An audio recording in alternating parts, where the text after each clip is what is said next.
open seating for these tables? My pockets are hunting with phone and keys and everything. Good morning.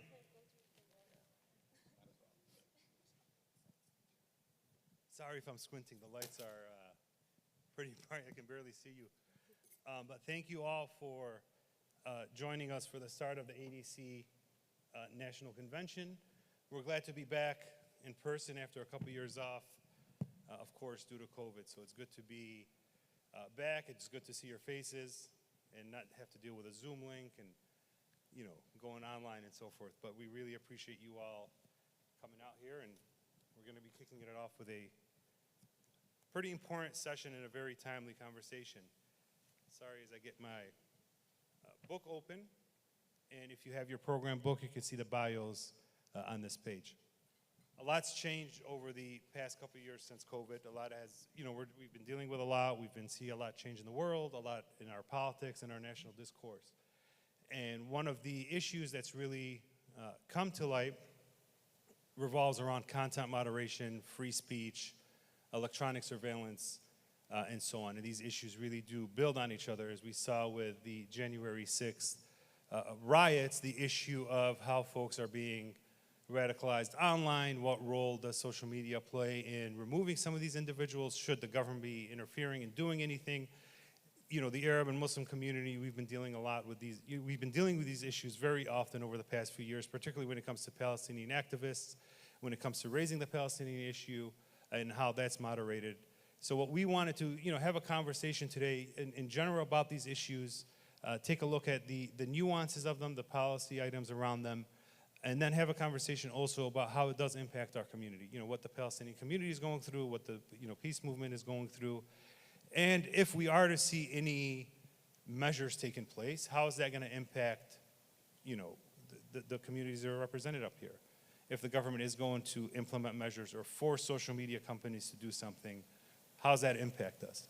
And, you know, the one thing I will leave is this, and we talked about earlier, it kind of feels right now with this conversation really does feel similar to what we were going through immediately post 9/11, where after the terror attacks, we saw a slew of laws and policies and practice get implemented with no regard of how they're going to be, you know, playing out in the future and the communities they're going to impact in the future. And it kind of feels the same way in some circles right now, where people are pushing for extreme measures in response to what happened on January 6th and in response to the rise of, you know, white supremacy and nationalism online. So we do have, you know, a great lineup of speakers. The bios here, I won't go through them all. You know, we are starting a little late, so if you want to open them up. But we do have, I'll just go through them real quick, Mr. Matthew Feeney, who's the director of Cato's Project on Emerging Technologies. Mr. Omar Badar, who's a friend of the community, friend of ADC, Palestinian American political activist, digital producer, and, you know, overall great guy who has contributed to our, you know, the betterment of the community for years. And you are welcome. We have Ms. Aisha Jitan, who's entering her third year as a digital communications associate at the U.S. Campaign for Palestinian Rights. So thank you all for joining us, and thank you, Aisha, for the work you do and the work your organization does. Matthew, I'm going to start with you, and I think, you know, I told you a question I'm going to start with is, you know, should Donald Trump be off Twitter? And what is it about content moderation? What is it that we need to pay attention to, and where are we right now with this, you know, with this issue? Right. Well, first, thank you very much for having me. This is my first time doing an event with ADC. It's really great to be here. I've been working for the last couple of years on content moderation policies, which is a fancy way of saying how social media companies decide what to keep up, take down, or to attach warning and fact-checking labels to. And Donald Trump, throughout his presidency, was obviously a constant topic of conversation in this sphere. And I think that the interesting thing about your question is that we oftentimes forget that Twitter, being a private company, is completely free to remove Donald Trump. And my position, my own personal view, was that Twitter was in a tough spot because it's quite something for a private social media company to say the president of a country, you know, shouldn't be allowed, despite the fact that I thought Trump constantly either pressed the line or violated Twitter's own policies. I think January 6th was understandably a line in the sand. And I'm very glad that, fortunately, thanks to the American constitutional system, he has no redress in court or law to say that he has a right to a Twitter account. No one does, even if you're the president. So I don't miss him on Twitter. And I think it's fortunate that he has no way to force himself back on. And Omar, in regards to how these same policies keeping Trump off Twitter, I mean, if you want to touch on, these are not new issues that we're facing. The Palestinian activists have been facing, and you've commented on quite a few times over the years. Certainly that is the case, and just wanted to say also thank you for having me on this panel. I'm honestly honored to be with everyone here on the stage. If I can just zoom out for a moment and kind of like give a broader lens on how this impacts the Palestinian community more broadly and not just the Palestinian American community. To say that Palestinians are probably the single most targeted when it comes to digital censorship and exclusion. And that goes beyond just posts being taken down by Facebook. I know that that's the primary emphasis sort of on this content moderation angle. But it goes to things like PayPal, for example. In the Palestinian territories that are illegally occupied by Israel as recognized by the entire world, Israeli settlers living illegally on Palestinian land can access PayPal and use those pay services, but Palestinians living in their own homeland in those same areas are not allowed to access PayPal. So you can see how big tech sometimes participates in Israeli apartheid and that discrimination and segregation that actually exists. And you can see it with things like Google Maps as well, where Google Maps shows the roads that Israeli settlers can drive on, but not the roads that Palestinians are allowed to drive on under Israeli military rule. So if you put a certain address in Google Maps when you're a Palestinian living in the Palestinian territories, you could very easily find yourself running into the apartheid wall where the road is actually blocked and the map has no recognition of that whatsoever. Now, when we're talking about Facebook and content moderation specifically, we do have that pattern of Palestinians, particularly Palestinians living on the ground, being targeted, their content being taken down, and most distressingly, taken down at the request of the Israeli government, which is really where the fundamental issue here is that you have a government that is recognized now by every major human rights organization in the world as being an apartheid government, a government that practices apartheid, and yet they get to have a say-so in how social media companies operate when it comes to people who are living under occupation.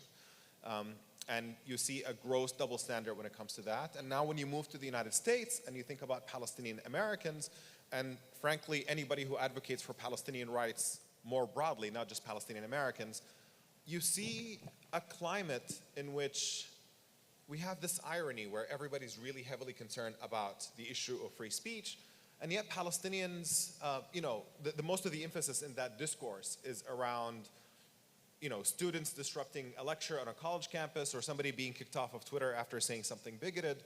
But Palestinian Americans and people advocating for Palestinian rights in the US are the targets of government action that violates their free speech, which is much more significant because it's against the Constitution, it violates the First Amendment.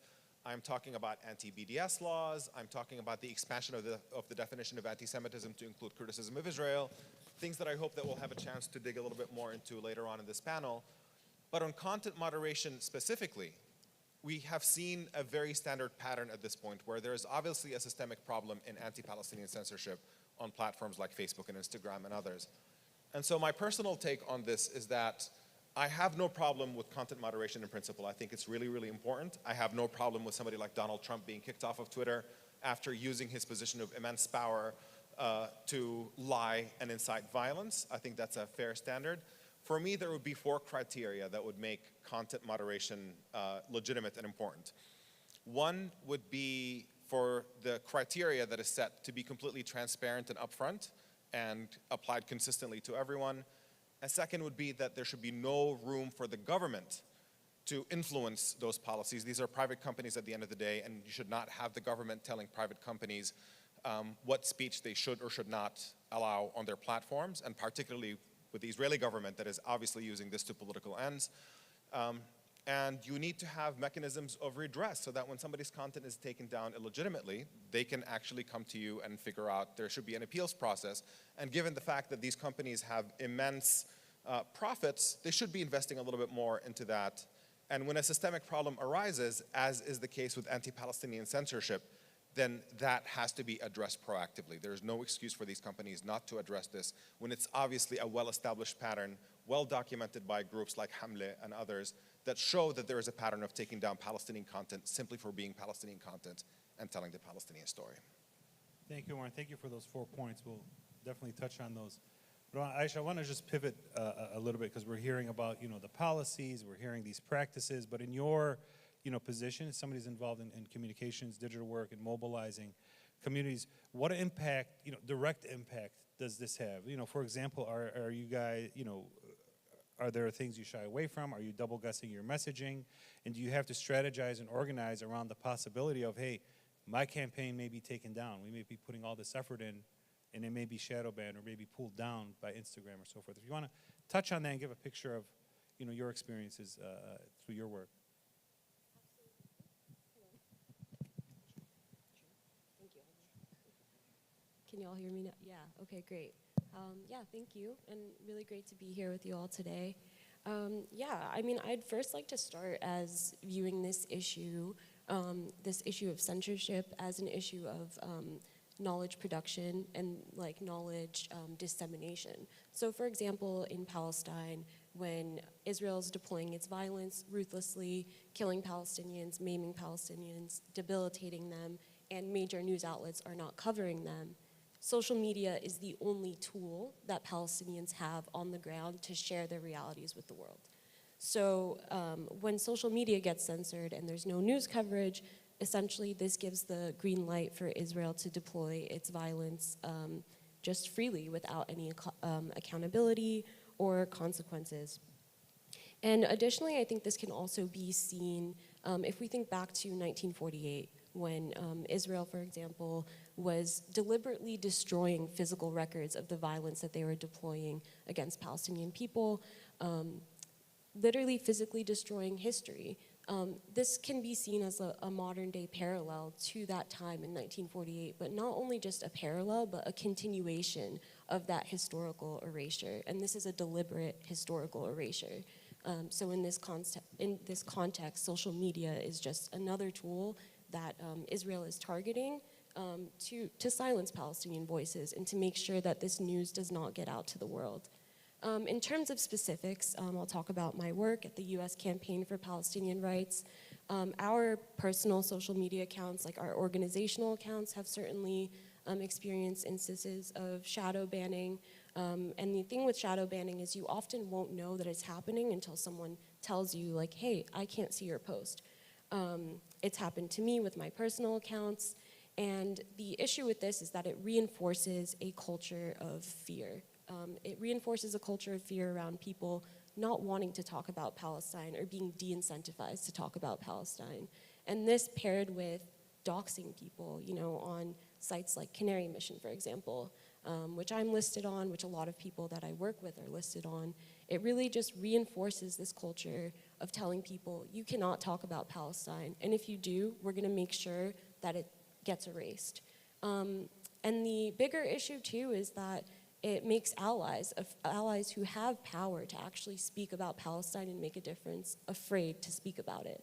Because one, there are really real consequences from Zionist attacks, and two, it's kind of like a what's the point kind of deal if this issue is going to get censored.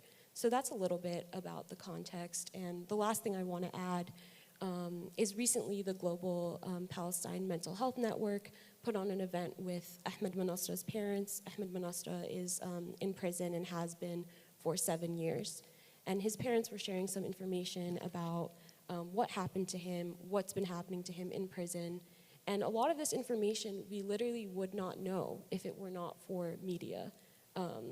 So I think that just displays the importance and the depth of this issue. Thank you. Matthew, I'm looking at you, we're hearing these examples, so there is bleed over on, things, the social media policies, the attempt to silence voices in BDS laws. I mean, when it comes to, does this fall under, electronic surveillance? And when it comes to some of these issues, how is the government using what they're capturing on social media to silence some of the, some of these voices, particularly when it comes to, activists, and also when it comes to our community on the border and so forth? Right, well, I should begin with a plug for a project that the Cato Institute put up called Cato Big Brother, which is actually a timeline of American surveillance. And what you see in the history of American surveillance is that the targets of American surveillance make up a very long and diverse list. And what I think is particularly frustrating is that in the wake of 9/11, there was the creation of Homeland Security, there were new surveillance powers, and this was the response of a country in trauma, right? And there were not enough people, I think, loud enough saying, this will eventually come back, this is a machine that's going to escape the box, and I think that's what we've seen. Especially in the wake of the January 6th fiasco and the rise of right-wing populist media, you're seeing actually a lot of these tools being deployed against people who 20 years ago never would have dreamt that someone in their demographic would be on the receiving end of this kind of surveillance. I think it goes without saying that many of us carry in our pockets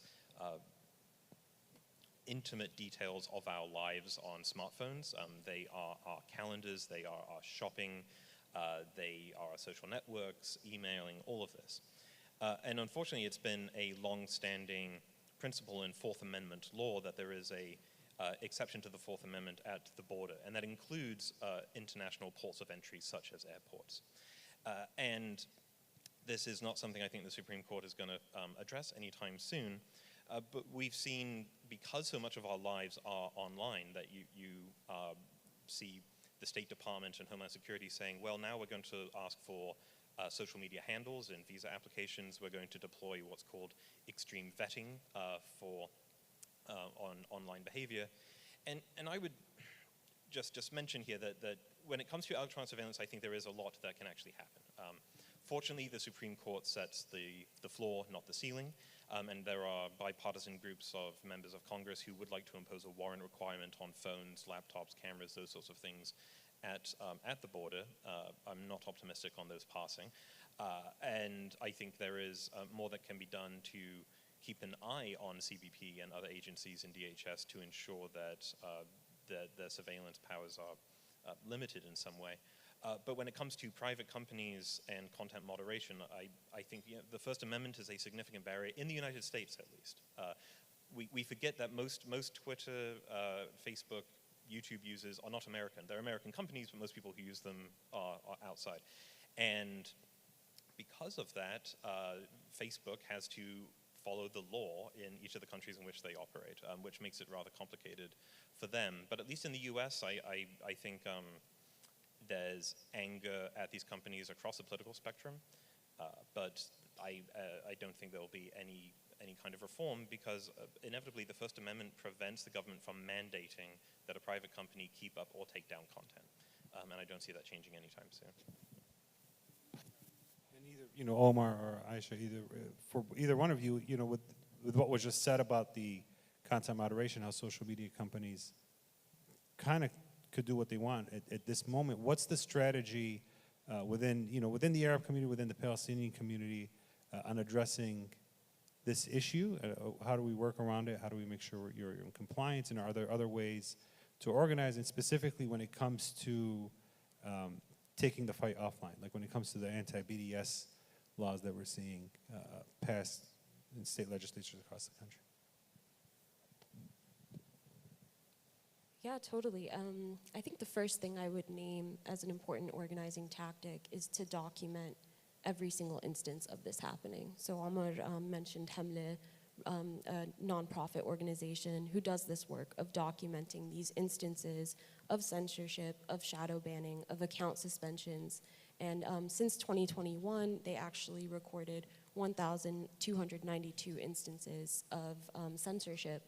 And this is crazy. This is absolutely crazy. And the majority of the instances that were reported were actually individuals who were targeted. So this actually says something that we need to build power, because individuals are being targeted, so we need to build power in numbers, because that is really where our power lies. And I think that's why organizations like Hamle are so important, because we have this record keeping, we have this longevity of what's happening, or else we would not know and we wouldn't be able to track it. And additionally, I think organizations like the one I work for, U.S. Campaign for Palestinian Rights, IMU, that Ahmad works for, all of these organizations are doing really important work of documenting, of advocating, and of following up with people. So we really need power in every corner in order to fight this. If I can just add to that, I mean, it's quite stunning when you pause and reflect on the fact that even somebody like Bella Hadid, a model with literally millions of followers and a verified account on Instagram, can still have her posts taken down because they're about Palestine. I mean, that is quite stunning that this is the kind of climate that we exist in today. So obviously we need significant pressure on these social media companies to correct that kind of behavior. And just to your point about kind of like how this bleeds offline and some of the free speech issues that we're fighting for as well, you know, as Matthew was saying, you know, the First Amendment is an impediment to a lot of efforts to suppress speech in the United States, but yet somehow you have these unconstitutional laws that are passed in literally dozens of states that make it punishable by the government for someone to engage in a boycott, not just of Israel, but of Israeli settlements that are built illegally in the Palestinian territories, which are considered war crimes by international law. So pause and reflect on the fact that in some states, it is punishable by the government for an American citizen to boycott a foreign country's war crimes. That is the situation that we exist in right now. And there are cases in which when these laws, these anti-boycott laws, are challenged in court, they are defeated. They are defeated because they are transparently unconstitutional and a violation of the First Amendment. We've seen cases in Texas, in Kansas, I believe in Arizona as well, in which these cases are brought. But right now, the opposition, the people who want to suppress criticism of Israel online by restricting Americans' free speech rights, are tweaking those laws to make them a little bit more difficult to challenge in court because they restrict basically who has standing to bring cases against them. Or that's mostly on the Republican side, or on the Democratic side, they do away with the explicit violation of free speech, but they nonetheless demonize things like the BDS movement by describing it as anti-Semitic and leveling all kinds of false charges against it. And that, in effect, might not technically impose punishments by the government against people who engage in that sort of stuff, but nonetheless creates a climate in which people are afraid to express their opinions about a foreign country because they know that that is tainted in our discourse and comes with political consequences. And that still is a very, very serious problem. There was a case in Texas a few years ago after Hurricane Harvey in 2017 in which one town in Texas refused to give aid and assistance to people whose homes have been damaged by that hurricane unless they were willing to sign a document saying that they don't engage in a boycott of Israel. That is fundamentally un-American. That is insane. We have somebody like President Joe Biden right now talking about how it was, boycotting the All-Star game in Georgia because of their voter suppression laws and boycotting states because of their anti-LGBT laws. So it's okay to boycott American states. That's part of the culture, right? Like boycott is a fundamentally American right. But boycotting a foreign government is not okay. And that gives you, even though they're engaged in very, very serious war crimes, that somehow is excluded from that discourse. And that, I think, is a problem that all of us should be very concerned about. Your comments reminded me of something I try to emphasize when I can, which is I find a lot of the most prominent of the social media companies just quite boring. In the sense that what I mean is they generate revenue by selling advertising space, and there's one head office, and you can find its address, and people working there make up the rules, and if you break the rules ostensively, you're supposed to be, kicked off or punished. And I just want to pause to remind people that this is completely contrary to what you saw, the cyberpunk, like libertarians in the 1980s and 1990s vision of the internet was. The internet was supposed to be a place which was censorship-proof, where people could say what they wanted, where no government could take you down. And now we're in a situation where, yeah, the First Amendment is an impediment, but there's plenty of governments, not in the US and around the world, where a government can say, nice company you got there, shame if something happened to it, via regulation or something like that. And I want to stress that, fortunately, there are people building new ways of doing social media and communications that are designed to be censorship-proof, right? And I think for a variety of reasons, these haven't had the uptake that I would like to see. So while I think it is right and proper for people to be concerned about legislation and regulation and to push on those fronts, I think we shouldn't forget that there ultimately may be a technological solution to a lot of these problems, where you build something that is very, very difficult for governments to handle, because governments are very powerful, but they can't outlaw the laws of mathematics. I know that in the context of the Palestinian-Israeli conflict, that is of little reassurance when people don't have access to the infrastructure to begin with, right? If you can't get onto the railway in the first spot. But I thought it was just worth highlighting that there's a technological discussion here, not just a legal policy one. Is it okay if I just follow up real quick on that? I'm curious if you can say a little bit more about sort of what that vision is. Is it an infrastructure that governments that would not technically be operating in different countries, that people would access directly somehow, that is not subject to those laws? Right, so something to look into might be something like what's called the Interplanetary File System. This is a project where users can share media across the world, across the internet, but there is no one holder of the media. It's distributed across the network, so it's actually very difficult for a government to say, hey, you, John Smith, take this down, because John Smith can say, well, I don't own it in the conventional way that you feel like you own your Facebook photos, which, yeah, that's a whole other conversation. But yeah, there are people, I don't want to get into too much of a conversation on what the next web revolution is, but there are smart people looking for ways to ensure that media can be distributed and hopefully made censorship-proof. I think it's nowhere close to scale of modern social media, but there are people working on it, which gives me some hope. Yeah. Now, you mentioned, censorship-free. I think this goes up, for anybody up here, but what's that look like? I mean, is that possible to have something completely censorship-free, or will there always be the need for some sort of moderation on these platforms? There will always be moderation of private companies, certainly. In these conversations, I ask people to imagine, well, the government could just set something up. The government could set up a social media site. It could be socialmedia.gov, right? But once you think about, well, why doesn't that exist? And the answer is obvious, is it because it'd be full of legal content that most people find abhorrent. The First Amendment protects a whole swath of content that most people do not want to see on a daily basis when they're connecting with their cousin or high school friends or sharing, the New York Times article. Beheading videos, pornography, footage of animals being crushed to death. I mean, all of this stuff is legal in the United States.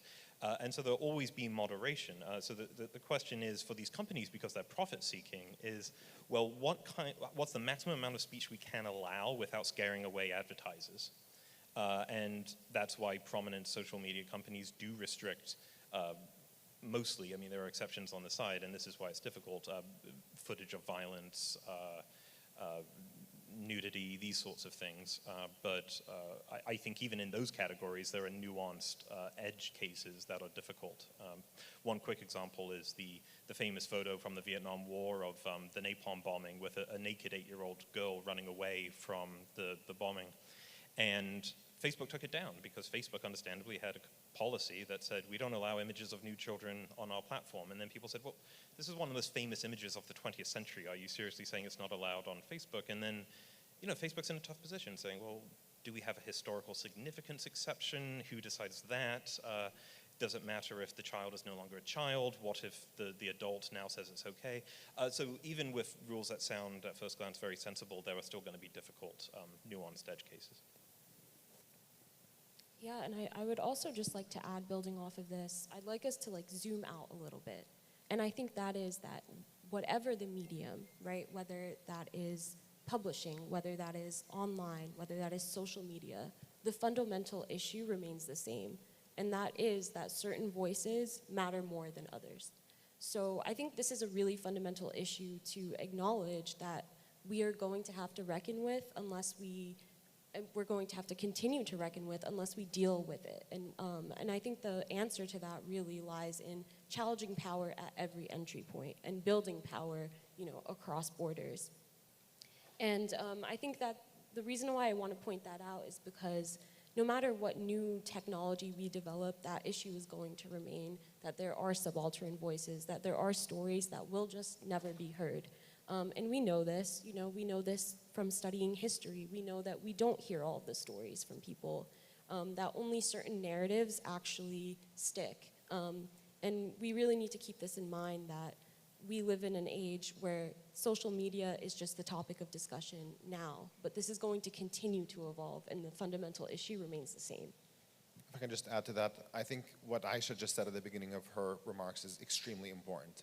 This question of some voices mattering more than others. And in the context of what's happening in Palestine on the ground, it's the fact that the Israeli government gets to object to Palestinian content, but Palestinians can't object to Israeli content. And a company like Facebook, Meta, whatever you want to call it, is perfectly okay with that. And that's really what ought to be challenged, is that when you have explicitly an apartheid government that grants rights to one portion of its population and denies rights to others, then that's not a legitimate government that should be listened to when it comes to restricting the speech and the content of people who are living under oppression. And you need, even when you accept in principle the concept of content moderation, there has to be a challenge to these companies and the people who run them about who makes those decisions and who gets influence over what content gets taken down and not. And that, I think, is where part of the battle is. I do think that's very well said. I think the concern that people have on the ground is legitimate and needs to be taken seriously. When people call for transparency with social media, I just want to add a bit of caution, just because I worry that in the long run, those calls make big tech bigger. And what I mean by that is the scale of the content we're talking about is massive. One example, that there's 500 hours of YouTube content uploaded per minute, right? I mean, it's astonishing. And millions of comments and photos, event pages, all of that. And if you want to impose a policy, right, that says every complaint about a ban or content moderation needs to be addressed by Facebook, well, look, Facebook and Google, I get Meta and Alphabet, have more engineers and lawyers than God. Okay, like they will be able to deal with, they have resources there. And I worry that competitors to these companies that are just starting out in that kind of legal regulatory regime would suffer because they do lack those kind of resources. And so I think that the complaint has been very well stated. I just wanted to inject some competition concerns I have about that could entrench market incumbents, that's all. When it comes to competition concerns, I mean, this is a question I'll pose. I mean, is the answer breaking up these companies? Is the answer calling these companies, monopolies, that they have such a stronghold on, the discourse and the content? Is that something that should be considered, or is that just something that probably won't fly? Well, I don't want to speak twice in a row. So short answer, no. And one, I don't think these companies are monopolies. I think they're competitors. And I think what we have now is a market that you can have quibbles about certain ways and how it works, but I don't think antitrust action is justified. If anything, I think breaking them up will make these problems bigger. I think a Facebook that's broken into dozens of different pieces is going to struggle to do anything like effective content moderation to the way it does now, despite the very real concerns that people have about content moderation. So no, I don't think, one, economically, I don't think it's really a sound conceptual idea, but number two, I don't think it would address the content moderation concerns. I mean, for me, it's really a question of interrogating the material conditions that allowed this reality to happen, right? Like what actually is at the root of this for companies like this to exist, right? And what are the entry points into systems of power where we can change this, right? And I think it actually is an issue of looking at these companies and being where can we break these systems down? Because that's 100% what it is. And I think these systems are reflections of how power operates in this country, in this world, and also a continuation of how power has operated historically. And you named like resources, right? How these companies have resources. They have big lawyers. They have big marketing companies working for them. They have more resources, right? And that is no coincidence. That is a product of years and years of really calculated and deliberate taking of power from other people in order for them to maintain their power. So for me, that's really the bigger question, is the processes behind the reality that we know now. Just one other angle also, just to throw a wrench in things. I mean, look, I think that these are very, very big and complicated questions. There's also the question of the extent to which these social media companies right now are more public utilities than they are private businesses in some way, in their actual function, not obviously in their structure. That we are at a point where that is the primary way that we communicate in the world. That, you know, you've had with the former president, really the only way that he communicated with the American people almost has been through one of these social networks.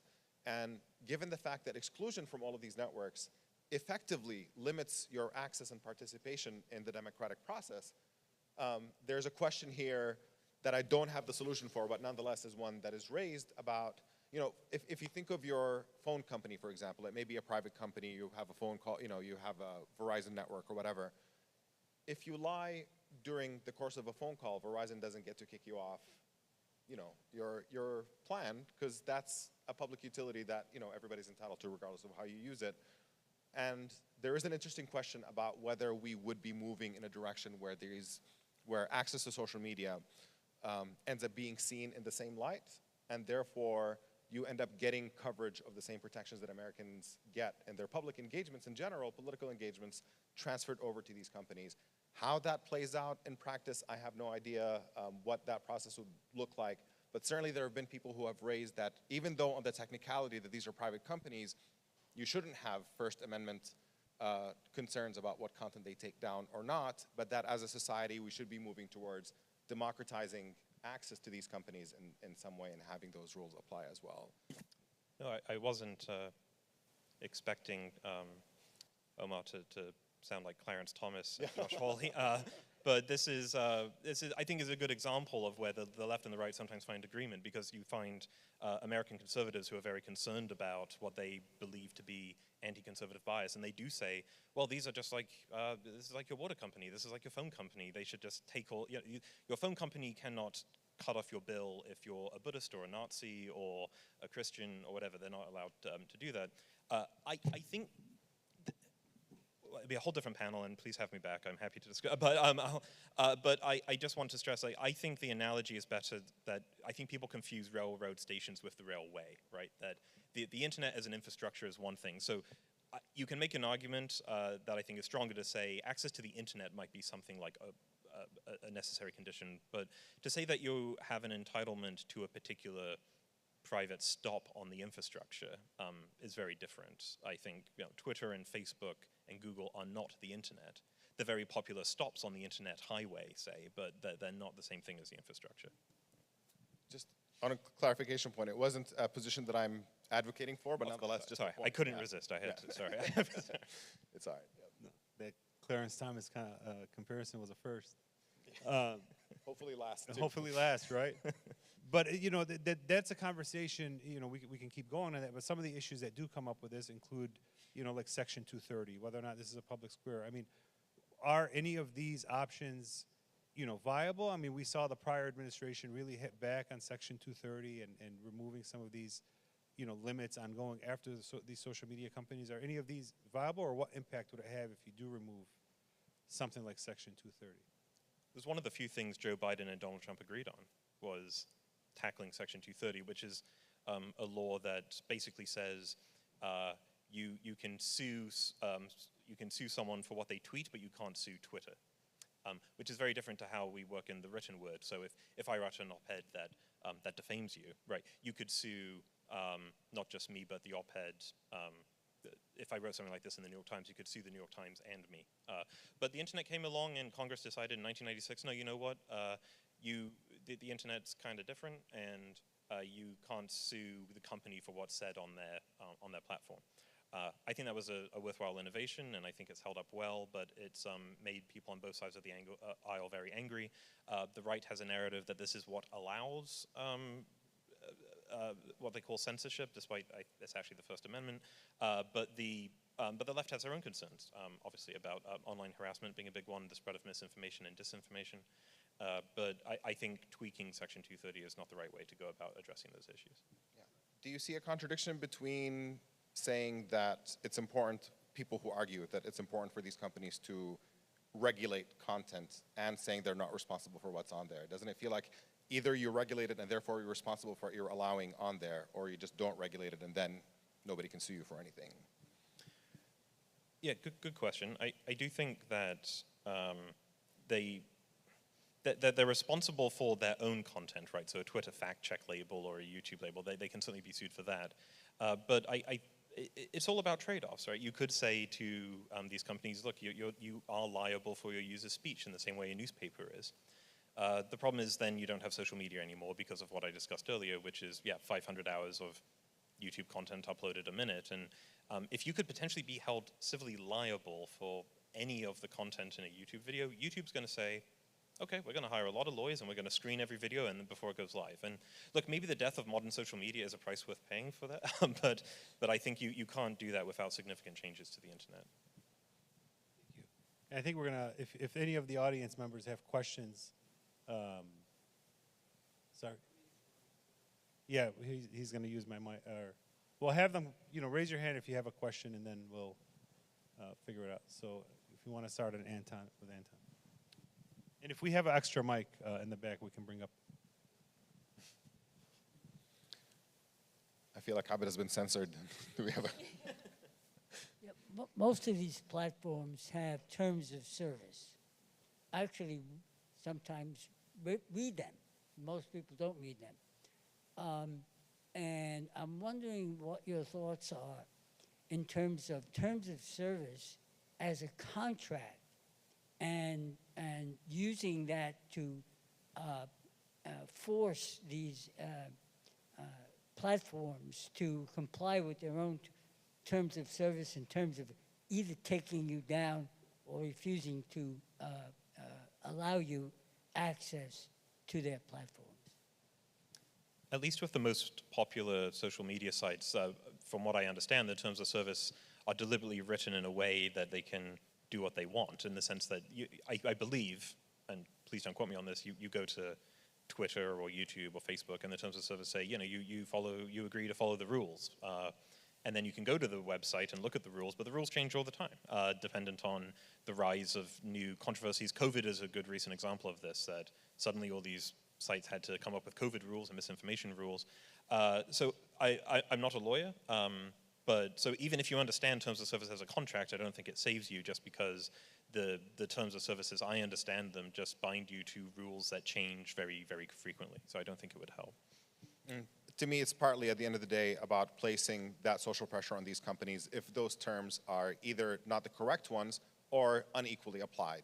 If Nike has a sweatshop in China that employs children at absurd wages, just all of that is wrong, and that's the kind of, you make sure that they pay a social price for it. And I think we are in an environment in which there has to be a social price paid for these social media companies that do engage in practices that are overtly discriminatory, or in rules and regulations that simply just don't make any sense, and undermine a basic concept of fairness that I think all of us would obviously be advocates of. And I also just want to add, the power dynamic in this contract that a user is agreeing to. Let's return to the statistic that I named earlier, that Hemne found that about 1,200 cases of censorship for Palestine-related content were reported since 2021, and 900 of these instances were individuals. So obviously, this is being deployed strategically. Individuals obviously don't have the power, the resources to challenge a major corporation. And this is all being deployed strategically. It's a contract, and there's a power dynamic embedded in it at the end of the day.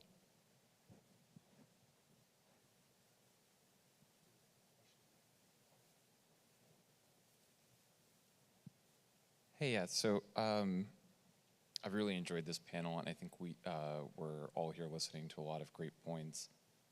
I wanted to circle back to something that was brought up somewhere in the middle about material conditions and, you know, power relationships, and I'm very interested in that. I'm not a Marxist personally. I might fall somewhere on that spectrum, but outside of like pontificating and discussing, I think Aisha and Amar, you both brought up some points.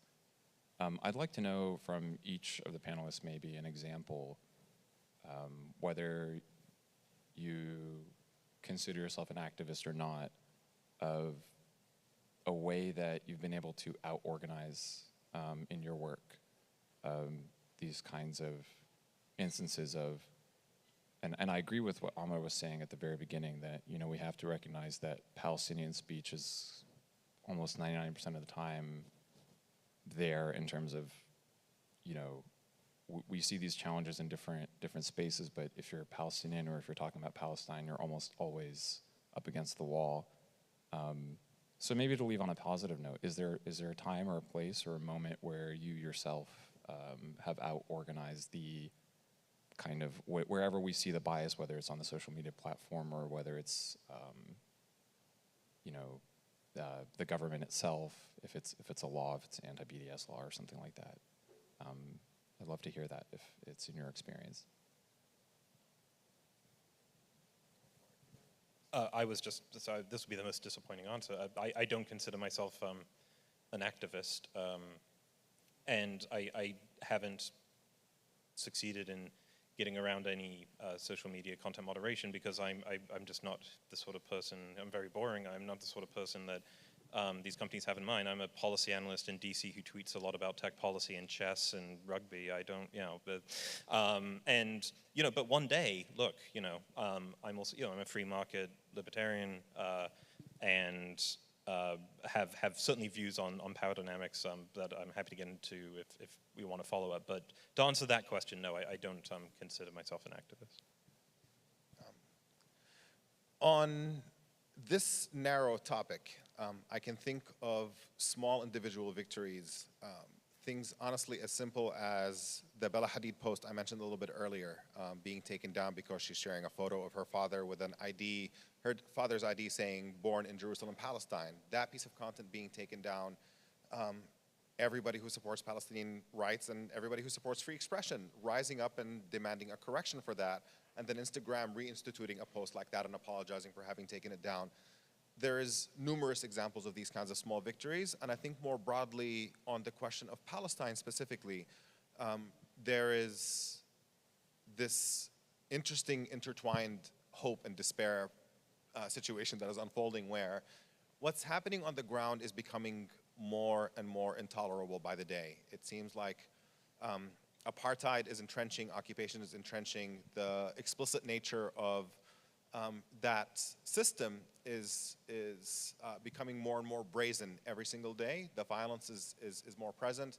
Nonetheless, the extent to which there's a shifting in American public discourse on this issue has also been inspiring and something that could potentially be a marker for how things are changing and an eventual change in policy. You see it in the number of members of Congress who are willing to speak up in defense of Palestinian rights. If you're like me and you've been working on this issue for many, many years, you know that was virtually unheard of. And whoever did speak out had to speak out within an extremely narrow room for what they can say is that you had to open up by saying, I support Israel and love Israel and it's amazing and the US is best ally, but I also care about human rights for Palestinians. And just simply by saying that, you were the subject of significant attack. And the discourse is not that anymore. That you have a couple of dozen members of Congress who consistently sign on to legislation that is defending Palestinian human rights. You have 4 members of Congress who have explicitly said that Israel is an apartheid state, following the reports by Human Rights Watch and Amnesty International and even Israeli human rights organizations to that effect, saying something that Palestinians have been saying for very, very long. You see it in the shift in public opinion right now, where a majority of Democrats want to see the US withhold some of the military funding they give Israel until Israel starts respecting Palestinian human rights. Those are all obvious signs, and they are all due in one way or another to the massive organizing efforts that have been going on for many, many years. And I think that these are signs of hope for us to pay attention to and to not lose sight, simply because things are looking a little bit bleak on the ground right now, to not lose sight for the possibility of a change, and a change in American policy would be very, very impactful. Yeah, and I think another hopeful point that I'll leave on, and this is by no means like a personal victory, but I think Shireen Abu Akleh's murder, I think that is a great example of a case of out-organizing, where we had the Israeli government, we had the US Department of State saying, yeah, we really don't know what happened, we don't know who murdered her, but in the end there was literal, video evidence of an Israeli sniper shooting her and murdering her.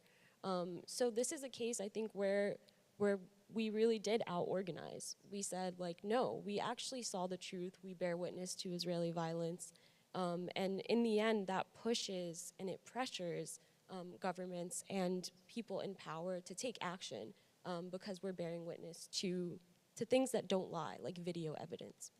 If I can just build back on that, because I think that is an important point. You see it in the contrast of coverage in Ukraine and Russia versus Palestine and Israel, right? Like that is a pretty significant contrast where suddenly American media discovered that you can't trust the word of a military occupier in a conflict, that whenever Russia claims they were not the ones who murdered this journalist or that civilian or bombed this area, US coverage rightly took it with a grain of salt and said that this is not a source that you can actually take at face value, that the words of the victims who are documenting what's happening to them and the words of human rights organizations and monitors are more reliable sources of neutral information as opposed to the words of the occupiers. And when it came to Shireen's killing, the initial reaction was reverting back to the double standard. The first reaction from media outlets was, in fact, oh, a Palestinian journalist, a Palestinian American journalist, by the way, she's also an American citizen, killed in clashes between Palestinians and Israelis. We don't know what happened.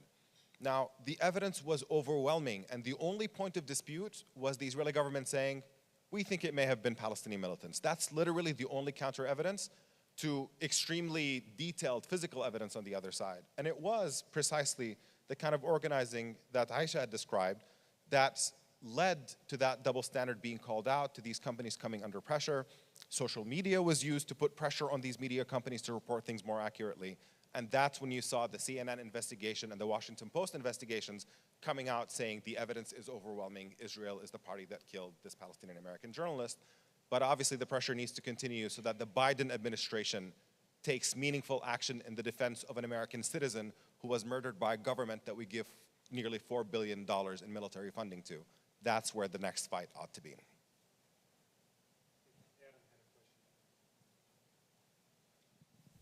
Thank you for the great panel and the illustration of these issues. And actually, Omar and Aisha kind of predicted my question, but obviously, there are legitimate concerns about content moderation, especially in terms of Palestinian advocacy. But I'm old enough to remember before social media when we wouldn't have even heard about these things, let alone seen the video. So I'm curious for your thoughts. I mean, on the whole, do you still think, it seems to me that there's been a lot of progress and there has been some kind of change. I feel like maybe it's the bubble I exist in, but that there has been a general change in tone around the occupation and around Palestine, and that not to diminish the traditional organizing and communications, but it seems to me that social media has played a huge role in that. And that somebody like me, some hick from the Bible Belt, I'm not just relying on the newspaper. I can go on Instagram and see what Mohammed El-Kurd is saying or see the video of what's happening. So I'm curious, notwithstanding your concerns about content moderation, do you think we're in a better place now than we were? And what has been social media's impact on that? I think that is absolutely true, 100%. I completely agree with that, in the sense that whatever progress that we've achieved actually in traditional media has been in part due to what's been possible on social media. It is that organizing, it is the fact that previously what happened in Palestine on the ground, traditional media wouldn't cover it at all, and that meant that nobody saw it. And now through people seeing it on social media, on amplifying it, on seeing it get significant traction and seeing major accounts of people tweeting about it, that has been part of what has actually influenced traditional media to cover things better as well. So I fully agree that with everything that is wrong with social media today, it has still been an absolutely invaluable tool in shifting the discourse, particularly on an issue like Palestine, for sure. Go ahead, Sarah. Yeah, I think that the development of the internet and social media is the most arguably emancipatory technological change since the movable type printing press, and there are definitely issues on the margin, but I think from a bird's eye view looking down, it's clearly been, I think, a net benefit, many issues notwithstanding. Agreed, yeah. And I think the other thing is that, social media does give power to ordinary people, and I think ordinary people know the truth, the people who are closest to the violence. And this is something like my sibling told me, actually, who studies history. They said the truth always comes out. The truth always comes out in the end because there's evidence. And I think that Palestinian people, for example, on the ground, who literally carry the violence of occupation, apartheid, and settler colonialism in their bodies are the ones who are going to bear witness to these crimes, who are going to record it, who are going to share it on their social media. So I think ultimately it should be seen as an act of record keeping and documentation. Can I add Yes. I know we're short on time, but I just, Go ahead. a tone of pessimism, not that I'm not known for that, but I remember when the invasion of Ukraine began, and as a technology policy analyst, I thought, oh, it would be really interesting to see warfare in jurisdictions like in Europe, where there's a lot of cell phone, and we'll see what kind of observer effect this has on Russians, because there are a lot of people predicting this is going to be like Chechnya. There's going to just be widespread human rights abuses. And the famous video of that Ukrainian woman yelling at a Russian soldier, filming herself doing it, and being filmed down the road. And part of me thought, there may be an observer effect here, right? That the Russians know that they're being filmed, they know that they are being recorded, but then you see the reports from Bucha, and you think, actually, even in an environment where the Russian military is aware that 70% of Ukrainian adults have cell phones, atrocities like that still took place. So I don't, and I felt, upon reflecting upon my own initial thought, felt very naive, thinking, why, I come from a position of thinking about technology all the time.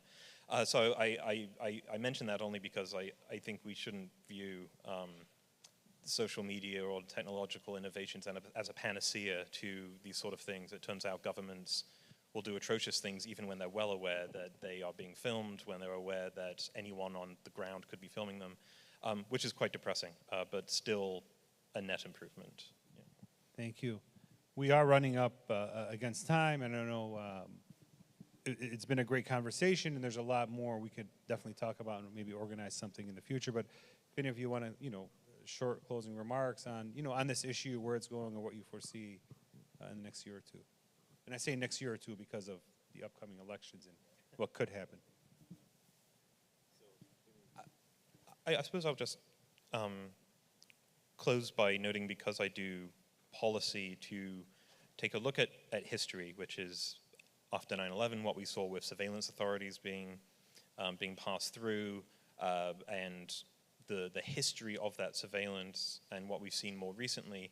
I think history should be a guide for what we advocate for, and we should always keep in mind that you should never advocate for a law or a regulation that you wouldn't want your worst enemy having control over or being allowed to use. That I think is crucial. So whether you're thinking about electronic surveillance policy or content moderation policy, whenever you're thinking about that, just keep in mind, what would my least favorite person do if they were in a seat of power and had these rules? And that's, I think, something we all have to keep in mind going forward. I'll deviate a little bit from the focus on digital censorship and just speak a little bit more broadly on Palestine and free speech, to say that the extent of the shift in discourse in the US on the issue of Palestine and Israel has been very, very significant. And we are at a point in which the opposition, people who want to defend the Israeli government's actions, right or wrong, are beginning to feel the heat, in the sense that they know they can no longer win the debate on merits. That's the situation that we're in today. And as a result of that, they are shifting to tactics of bludgeoning and suppressing speech of the opposition, because they think that's the only way left for them to win. That is the reason for all the anti-BDS laws that are being passed everywhere. That is the reason for Donald Trump's executive order on expanding the definition of anti-Semitism to include criticism of Israel, which, by the way, there was an attempt to pass that in Congress during the Obama administration, but there was significant opposition to it, including from groups like the ACLU, that said that can't be the working definition of anti-Semitism. That violates people's right to free speech and the First Amendment in expressing political views about a foreign country, and that's why that's not okay. That was successfully defeated, but nonetheless, groups that want to suppress Palestinian voices saw an ally in Donald Trump and pressured him to essentially pass that executive order. And the Biden administration has not undone that crime yet. It is just a reminder of the fact that now the battle for Palestinian freedom and of shifting American policy on the issue of Palestine and Israel and ending American military funding for foreign occupation and apartheid has now moved into the front of being a free speech fight for Americans in the United States. And I think that that's a fight that is one that we ought to pay attention to and devote resources to as well. Yeah, I think I'll offer, on the note of Palestine and just more broadly, to always listen to the voices who are closest to violence, to listen to the oppressed, because ultimately they'll lead us to the answer to end that violence, which at the end of the day affects everyone. And I think if anything, I would hope that we can leave this conversation thinking about our relationships with the digital, with media, and what we can do to actually change the world for the better. And I don't even mean that in a big, grand way. I just mean, how can you talk in your personal circles more about what's happening in Palestine, what's happening in the world? And because I don't think we should underestimate that impact, because the more we talk about it, the more space there is to organize. Thank you, and thank you. And it is important to keep that relationship in mind with, social media and how we use these tools and so forth. So thank you, for a great session, Matthew, Omar, Aisha. It's been great having you guys. We can continue this conversation in the future. There are a lot of things we can touch on, but I think, it's very good, and I appreciate you being with us today. Thank you. Thank you. Thank you.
You get a rotisserie chicken. You get a rotisserie chicken.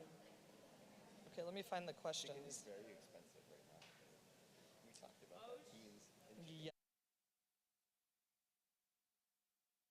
He'll turn them on for us. Yeah. Testing, 1, 2, 3. Also, when you bring up the mic, make sure you bring it closer to your mouth when you talk so it doesn't sound so far away. All right, we're going to get started with our next panel. And this is a fun one. Not that the first one wasn't fun. Abid, you did a great job. But you know, that's like more policy. This one I like because it's more in line with what I like to do, which is on the ground grassroots activism. So my name is Jinan. I'm the ADC National Organizer. Been with ADC for 2.5 years. And I absolutely love the fact that we're all in person for the first time since the pandemic started. And I'm very excited about today's panel because, like I said, it's something near and dear to my heart. I've been working on the ground for over 20 years, so I'm gonna date myself a little bit. And I've noticed in the last year and a half, 2 years, that the narrative has shifted, and the group that's now working on a lot of the issues that are important to our community is a completely new generation. It is no longer me. These are the people who reach out to me to ask me for advice on what I've done over the last 20 years and how to navigate certain things. But it's not just the youth that are coming in now in the next generation that are doing this work. It's also how we're doing this work and who we're doing the work with. So we've seen a lot of coalition organizing, a lot of shared causes with the Black and Indigenous communities. And so I think it's very important that we discuss how this has changed for us in an Arab community, but overall, just here in the United States as Americans, the work that we're doing, the impact that we're creating. And so with me today, I'm gonna briefly introduce each of our speakers, and then we're gonna jump into the conversation. We have Mohammed Khader, who is a longtime friend of mine and an amazing activist, political strategist, all-around amazing person who has been in a lot of different spaces, whether in government work or on the ground activism. He's Black and Palestinian, an intersection right there in a person, but has done wonderful work, so we're gonna hear from him. We have Rasha from the Palestine Youth Movement, and we know the Palestine Youth Movement in the last 2 years has really expanded across the country, not just with the Palestine activism, but also Black solidarity, Indigenous solidarity. We also have Hannah Shreem, who also is a proud voice for Palestine, representing Maryland to Palestine, which is a Maryland-based coalition. And then we have Marcel Afram, who is a very good friend of mine, an amazing chef who's opening a restaurant in DC, I'm gonna plug it, called Shababi Chicken, Palestinian, LGBTQ activist, an advocate, an all-around amazing person as well. So we have a wonderful group. And so we're just gonna jump into the conversation. So I'm going to kind of throw out some questions, and then whoever feels like the question applies to them, you can just jump right in. So the very first thing that I wanna ask is, first of all, how did you even get into this work? A lot of us sometimes were, I'm the eldest of 4 in my family, and I'm the only activist out of my siblings. They all went off to pursue, other endeavors and more professional, I guess you could say, careers. But I also tell people that as a Palestinian, it's hard not to be an activist because your entire existence is political. So let's just start maybe with Afram. You can tell me how you kind of got into this work. Yeah, I have to agree with the last part that you just said. I think, for me, the focus of my career was my culinary work and being a chef. And really when I decided to leave a high-profile restaurant in the DC area to take on my own endeavor, in which I knew that I wanted to focus on Palestinian cuisine, but really my Palestinian-American upbringing and that focus on it, I knew inevitably that I wanted to really use that platform to bring awareness to our cause and highlight who we are as a people through the narrative that I knew, and DC has a very close-knit culinary community of chefs, and a lot of my friends come from very diverse backgrounds and did advocacy work in the AAPI community and the Black American community, and so they were also very inspirational to me in the way that I could really move forward and tackle this professionally. And of course, as you said, like, our existence is politicized, and for me, there's the extra layer of being a member of the LGBT community. And I just felt like everything about me in general was really contentious to a lot of people, and I was kind of done, especially with, you know, the pandemic, and we talked about this the other day, but it was kind of like I had no more cares left, and I wanted to give my most authentic face forward, and it really was a way to be as honest and true. And for me, the thing that stood out, the biggest word that I use is reclamation, you know, reclaiming myself and my identity the best way that I could through the means that I had. Amazing. Yes, absolutely. Hannah? Is this thing on? Oh, yeah. Hi, everyone. So my name is Hannah, and I think my story with activism can be similar to other Palestinians in that I grew up with the idea that my identity is used as a weapon against me. So I grew up in a household where I was told, you know, be careful of who you tell you're Palestinian. And I think that's true for a lot of Palestinians. So you grow up kind of feeling your advocacy, but not necessarily outwardly showing it. So I think that was my narrative for a long time. And looking back, I'm like, wow, I could have done so many more things if I just talked about Palestine a lot more. But I think I've always been in tune with social justice. It's been a big part of my life. I spent a lot of my high school years advocating against Islamophobia with a lot of people who are here in the crowd today. And that is kind of where my advocacy started. But then in college, I spoke at our hearing for the BDS bill, and I was blacklisted. So I was like, y'all really can't touch me now. So I just started talking about Palestine more and more, and I think that did the opposite effect of what it's intended to do, in that it catapulted my advocacy. So after college, I was like, all right, we're going deep in with this Palestine thing. Everyone's gonna know I'm Palestinian, and we're gonna talk about it. So I think that's where I'm landing now, where a lot of my advocacy is focused on Palestine, of course, but also internationalism and connecting the struggles that we have with our joint comrades and our joint sister organizations. So that's been my journey. Wonderful. Rasha? Hi. So for me, I think I actually grew up with my parents never letting us forget that we were Palestinian.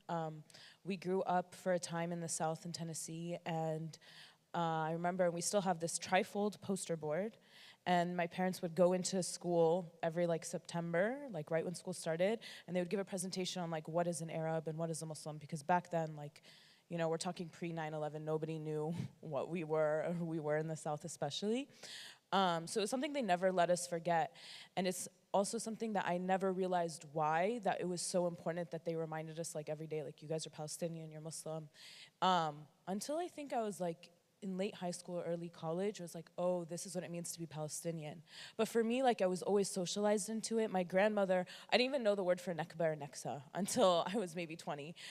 Because my grandmother would tell us the stories, and I just knew Tamanu Arba'in Sab'a Sittin, I just knew the years, but I didn't even know they had names. It was just so ingrained with every, I can recite my grandmother's story by heart because she's told us to us 1,000 times, and she's the only person in our family who openly talks about it.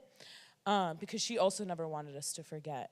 So these are things that I was always sitting with growing up, and in a lot of majority white areas where I was wearing hijab and people didn't know what that was, and a lot of horrible comments and things like that. But my parents were always you gotta fight back, you gotta push back. And then I joined PYM in 2018 as I was graduating college, or 2017 as I was graduating college. PYM has these summer schools that we hold every 2 years, where we bring up to 100 youth and do a lot of political education. And so PYM knew me through my SJP, and so I've been organizing with PYM for the past 5 years. And then in 2020, we finally opened up the DMV chapter, which crosses DC, Maryland, and Virginia. and does work in this region. So we're really excited. We have a lot of chapters, and that we have a really good, strong chapter here too. Yep, absolutely. Thank you. Hamed? Yeah, so I never intended to go into activism or organizing. I guess for me, I grew up in the blackest state in the country, and one of the most overwhelmingly majority black cities in the country, in Jackson, Mississippi. So the histories and dynamics there naturally, I guess, kind of permeated throughout my entire upbringing. So when you grow up in a place like Mississippi, we all know about the civil rights movement, but you don't really understand that when you're living in the moment, you're actually living through a very historical period in time. So I guess for me, the moment I left the South, I kind of had a reckoning in terms of who I am, what it is that I want to do with my life, and you know, how things really actually impact me and impact people like me. Like I said, I grew up in the blackest state in the country, and when you're from a place like Mississippi, every day for people like us, for people like me and my family, is just another day in history, whether you realize it or not. But you know, as I grew with my activism, as I grew with my knowledge and understanding of the world around me, you know, I began to learn more about my family, more about my history, more about my Palestinian identity, more about my black identity, and how those were actually interconnected. I never knew that, you know, I had family who were active in the civil rights movement, who worked with people like Fannie Lou Hamer. I never knew that until a very older age, and now that's actually forcing me to develop my own political identity. That's actually changing how I educate myself politically, and that's also educating how I engage with the space, where I go into, how I work, how I do things, who I align with. I think a lot of people, especially us, when you're young, a lot of people have to choose where they're good at or what they're good at. A lot of people on the stage are good at organizing and speaking at rallies like Hannah and Russia. I'm not. I know where I'm good at. I'm good in an office space. I'm good at, you know, trying to get things done. So activism isn't just like going out, marching and stuff. It's being in the room when people are trying to make sure you're not in the room. It's being in those environments, like in a restaurant, where, you know, people use our ingredients the wrong way or misappropriate stuff the wrong way, or appropriate stuff to, you know, erase our identity. So I think, you know, activism is a palette of different things, and the end product is the art that we create when we do activism, when we organize our communities. And yeah, the ultimate goal is to advance our people. It shouldn't be about personal vanity. But yeah, as I said, having those different identities intersect in one have been a very real awakening for me over the last couple years. So. Thank you. Yes, absolutely. And I agree with everything you say about how activism really is very different across the board for everybody. So I have a lot of friends who will always be like, God bless you, thank you. You're always out on the ground, you're marching, you're speaking at rallies, you're doing this, you're doing that. Right, but everybody has a space in the movement, and I always tell my friends, your space could be that you're talking to your friends and family. You know, you're talking to your colleagues at a job where people maybe they don't know about Palestine very much. And everyone has a role in the movement. So we can't like look at each other and compare and be like, oh, well, if I don't have the megaphone at a rally, then I'm not making an impact. That's not true. We all make an impact in our own way. So a good segue to our first question. We're going to talk about the summer of 2020. So we all know the pandemic started, George Floyd was murdered, a re-emergence of all these rallies across the country. And one thing that I noticed when I would go to the rallies in DC, down by the White House, is that I was always wearing like a kufiya or like a Palestine mask or something. And everyone would stop me and be like, yes, free Palestine. I saw people who weren't even Arab wearing kufiyas in solidarity. And obviously we do know that there is a connection between the Palestinian movement, the black movement in the US, that dates back into the 60s and 70s. They used to meet, they used to discuss, you know, ways to achieve liberation. And I think really that was like a jump off point, right, for what happened in May and June of 2021 when Gaza was bombed, and then, you know, there was an emergence of all these social media posts and, you know, all of the support for Palestine.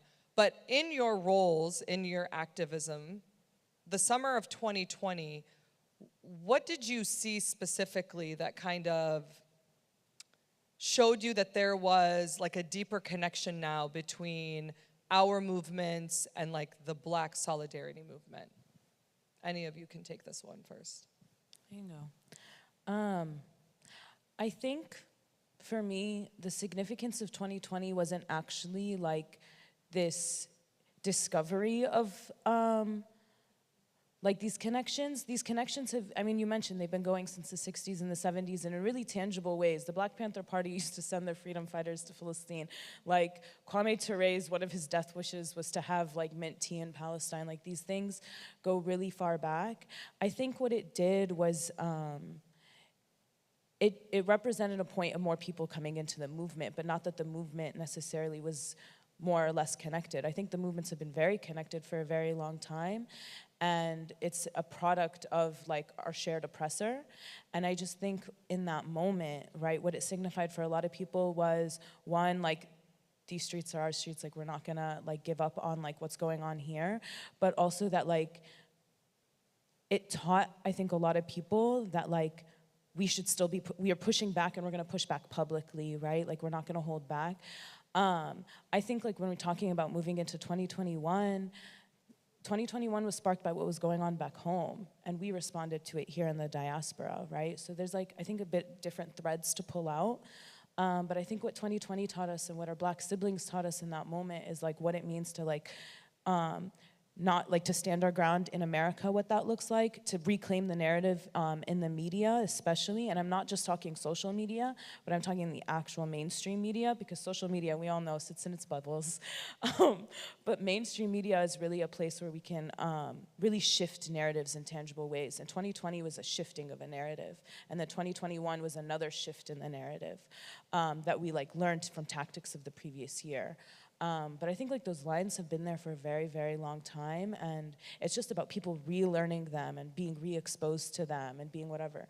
Like the man that killed George Floyd, like there's like lines that you can draw to see how he was, that knee on the neck technique is literally something the IDF taught him specifically, right? So like these have been going for a while. We talk about deadly exchange, but that like people are now being exposed to it in a different way, which is what is the significance of that moment, because it's always been there. It's just about people being exposed. I agree with Rasha. I would also add that I think the key term for what happened in 2020 is conversation. Even for the Black movement, like the term abolition was not in the central discussion before George Floyd's murder. It was among activists and organizers, but amongst mainstream people to even understand what abolition is, to even understand what defunding the police is, those are things that weren't in normal conversation, but they became a part of normal conversation. And I think that is a testament to the work of organizers who have been putting in this work for years. And so now it's just coming up to the surface. It's like a tree, and the roots have been formed, but now you're actually seeing the tree grow. I think that's what 2020 showed us, really.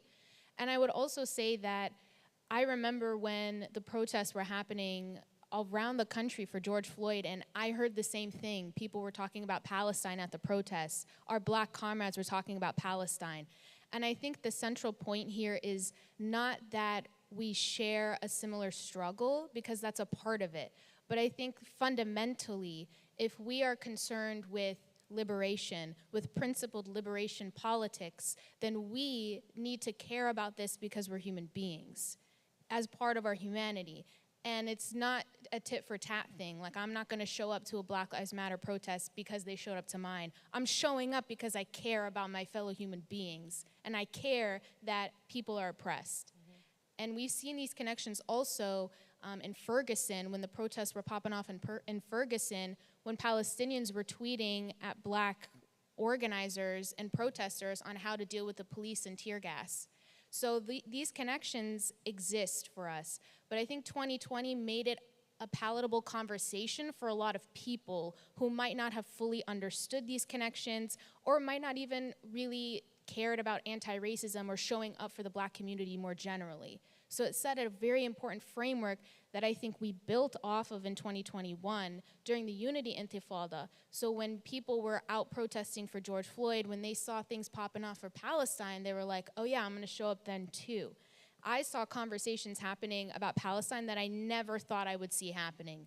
I never thought I would see people I went to school with posting about Palestine on social media in 2021. Never thought it would happen. It was happening. And I think the key reason is because these conversations are shifting.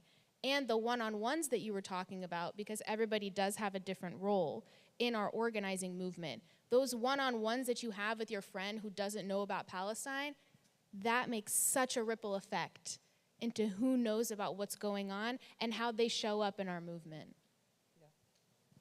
Absolutely.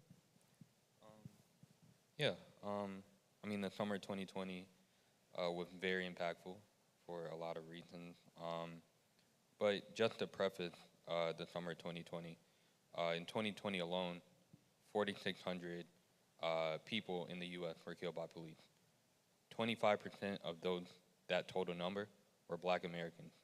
And if you want to look at it broadly, the people who were killed, every time a person was killed, it created more of an uprising, if you will. Now, when George Floyd was murdered at the hands of a police officer, or at the knee of a police officer, rather, you had people who obviously reacted in the moment. But what we saw was a ripple effect that happens because our movements are aligned on the same thread. So when a ripple happens, it goes out broader and wider and wider. But for something that's very impactful, if you drop a large boulder into water, it will create a larger ripple effect than what we saw before. And obviously we saw police killings in 2013, 2012. We've seen Trayvon Martin killed and stuff like that at the hands of a civilian, not a police officer, rather. I think 2020 was the buildup or accumulation of people who were just frustrated and aggravated with a system that has repurposed itself over time. The same police officer that killed George Floyd was the same type of person, a police officer who pulled over my grandfather's brother and threatened to kill him in 1961. So these things have keep happening and happening and happening. They're not a coincidence. But yeah, the summer 2020, I think, really created a new era of how we see the world. It forced us to reimagine a world where certain systems wouldn't exist, and how we will live as a people, as a community, in terms of how do we rely on things, how do we go to get resources that we need, who do we call in an emergency, who won't respond with violence. So it just forced us to, in my opinion, begin a reimagining of a world that we've been forced to relitigate every few decades. And I think now, because of the social conscience of society, we're now more literate or more aware of things that people, going back to Frederick Douglass with the abolition movement of that period, have been trying to say for a long time. We don't need certain things to make us safe. We don't need certain things to make us a people. We don't need certain things to recognize us as a people. As long as we recognize ourselves and deal with our issues internally, I think we'll be fine as a people. So. That's great. Great point. Yeah, I think also that it was really glaringly evident that how transsectional the commonalities between the oppression was, from a militaristic police state to, having this world of social media that is just exposing these atrocities that have been going on for so long, reaching a wider audience even audiences within the groups that are affected, right? Because a lot of us grew up hearing stories and not necessarily seeing firsthand what was actually happening. And I think, we hear it all the time, like these things have always been going on. It's now just being caught on tape, and I think that within itself created a bridge to how similar the atrocities were, and it inevitably, in numbers, we were greater. Yeah. No, absolutely. And yeah, social media definitely, I feel like, had a huge impact, obviously, because, like you said, things have been happening forever. As someone who grew up going to Palestine every summer, and I also lived there, I experienced life under occupation, checkpoints, tear gas, rubber bullets, just for simply being at a mosque at a certain period of time, or whatever the case may be. But a lot of people who grew up in this area in the US and who have never been to Palestine, social media didn't exist, 20 years ago. And so it was really hard sometimes to convey to people, how deep the oppression actually was. And obviously, we are taught in history, growing up in American education about the civil rights movement. And I did quotes because they don't teach us everything.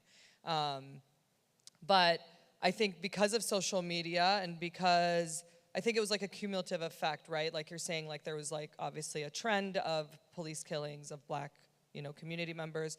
But then obviously with the pandemic, I also feel like being cooped up in the house for like 3-4 months at that point, people were like ready to rage. And that's why we saw so many people take to the streets, right? I mean, I've never seen that many people out in the streets advocating specifically for the black community, but even in general for anything else. And I think it's important that we recognize the impact and like how we capitalized on that, rage and on that momentum that happened that summer. So I know that, for me, when everything started happening in Gaza in 2021, in May, the rallies that we were attending, we were seeing thousands of people show up in the streets for Palestine. And as someone who's been advocating for over 20 years for Palestine, I have never, ever seen those numbers. Even like small, like my hometown, I'm from Toledo, Ohio. And thank you for that. No one ever says yay to Toledo. But like, I remember the rallies growing up. Like we would have like 10, 15 people, and Toledo has a significant Arab population, but back then, only Palestinians would be going out, and only like a particular amount of Palestinians, because like Hannah said, a lot of families I know, they didn't claim their Palestinianness, 20 years ago. A lot of people were hiding it because it was something that if you did say you were Palestinian, you get pushback on. It's like a product of Zionism. Yes, yeah. Absolutely. And so for me to see these huge rallies with people from all backgrounds, all ages coming out for Palestine, it was absolutely beautiful. But I think what it was for me seeing it mostly was, I think people saw what happened with George Floyd, and people were starting to make the connections because, again, social media, a lot of information was out there. People were starting to learn about things like deadly exchange, which a lot of people didn't know about. And I think that is what caused an insurgence. So like in your movement, obviously, I mean, you've been working with PMIM for a while, you've been organizing for a while, you've all been on the, on some form of the spectrum when it comes to organizing. Was 2021 different than previous years? And if so, like what's your thoughts on it? Why did that happen? Looking at me, so I'll answer. I was looking at you because PYM was really on the forefront. You guys were organizing a lot of these rallies nationwide. Yeah. Basically, if you went to a rally in a major city last year, it was probably organized by PYM. But I think for us, thinking about the 2021 moment, we had already been building up into that. I think it's not understood always, because you mentioned Gaza, but 2021 started about a month before the attacks on Gaza, really. Around the Sheikh Jarrah campaign, around trying to get people to like literally stay in their homes and not be forcibly expelled. And so I think for us, like the difference in that moment was, one, if we're talking about the Palestine movement, we have not undergone an intifada in 15 years. There's an entire generation of Palestinians like back home in Palestine that literally had not grown up in an intifada or very young during the last intifada, right? So there's a generation that's already ready to go. There's also an aspect of things back home are getting worse exponentially, it feels like, every year. And, it's our right as people that are occupied and people that are colonized to push back. And when it gets bad, like, we're gonna push back hard, right? Like when we talk about what was going on in Gaza last year and the onslaughts, Gaza was responding to what was happening in Jerusalem. The fact that we called it the Unity Intifada is a really big deal because the project of Zionism has been about fragmenting our community, about fragmenting us geographically, politically, socially, in any way, right? And so in that moment, when we see people who their grandparents were kicked out in 48 in Lebanon, and then breaking down the border fence and going back into Palestine, right?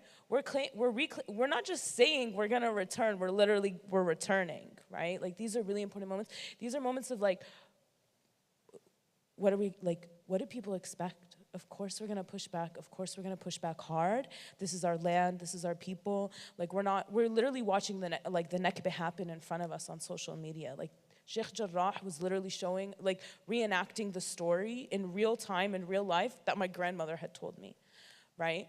And so I think for a lot of people, it hit home really hard. And yeah, it hit home, like, and we were ready, right? Like, for when we think about PYM was ready for that moment. We had been building for a really long time. People don't know, but like, PYM has been around in its earliest forms from 2006 as a product, actually, of the Second Intifada. And then we became an actual movement, whatever, in 2010, 2011. And so we've been gearing up for moments like this. We were ready. This is also like, when we think about activism or organizing, the role of the organizer is to be ready for that moment, right? And so when that moment occurs, to seize the energy and to move it into ways that we can actually make effective change by grassroots strategy, right? We saw our people power. And yeah, there were a lot of people in the protests of very many backgrounds, but I think, and we saw this in the DC protests, actually, I would say almost 80 to 90% of the people attending were Arab. That's a big deal. That means we were yelling in Arabic in streets where we're criminalized for speaking Arabic. We're saying the name of our martyrs, right? Like, and that takes a while.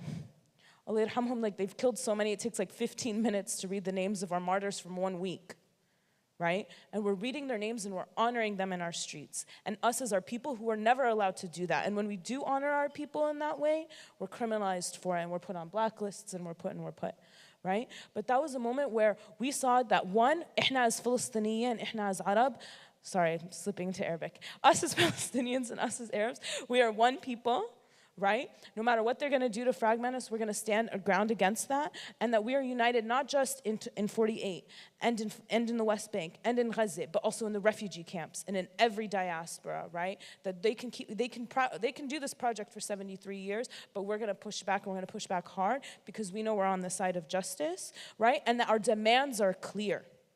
Our demands are very clear. Our demands are liberation of our land from the river to the sea and return, and we enacted return. And that's not small. Like, I like almost cry every time I talk about it, think about it. That's that passion coming through. See, I'm telling you, this next generation. Could you just restate the question? I was wondering if you could. Let me think of which part of the question I was asking. I totally, completely forgot about it. I was just talking about how, like, in the summer of 2021, whether or not we thought that, you know, what happened in 2020 with the BLM protest impacted the turnout and the support for the Palestinian movement. Because obviously, like I said, it increased exponentially. It was on a whole other level. I mean, for me specifically, seeing it over 20 years, I've never seen that many people out in the streets. And even as Rasha was saying, even with Arabs, you wouldn't even get that many Arabs out on the street, right? Like, a lot of people were very just like, I think just complacent or just like, you know, over it, I guess, right? Like, oh, what's being in the streets gonna do? But I think they saw what happened in 20. We still hear what's going on. We do, but I feel like it's a little bit less, right? And I feel like, you know, and like I said, not everybody's gonna go to the streets all the time, right? There's people like us who are every rally on the street, you know, every time there's a rally. And then there's the people who only show up for like the really big ones, right? Like for the Nakba.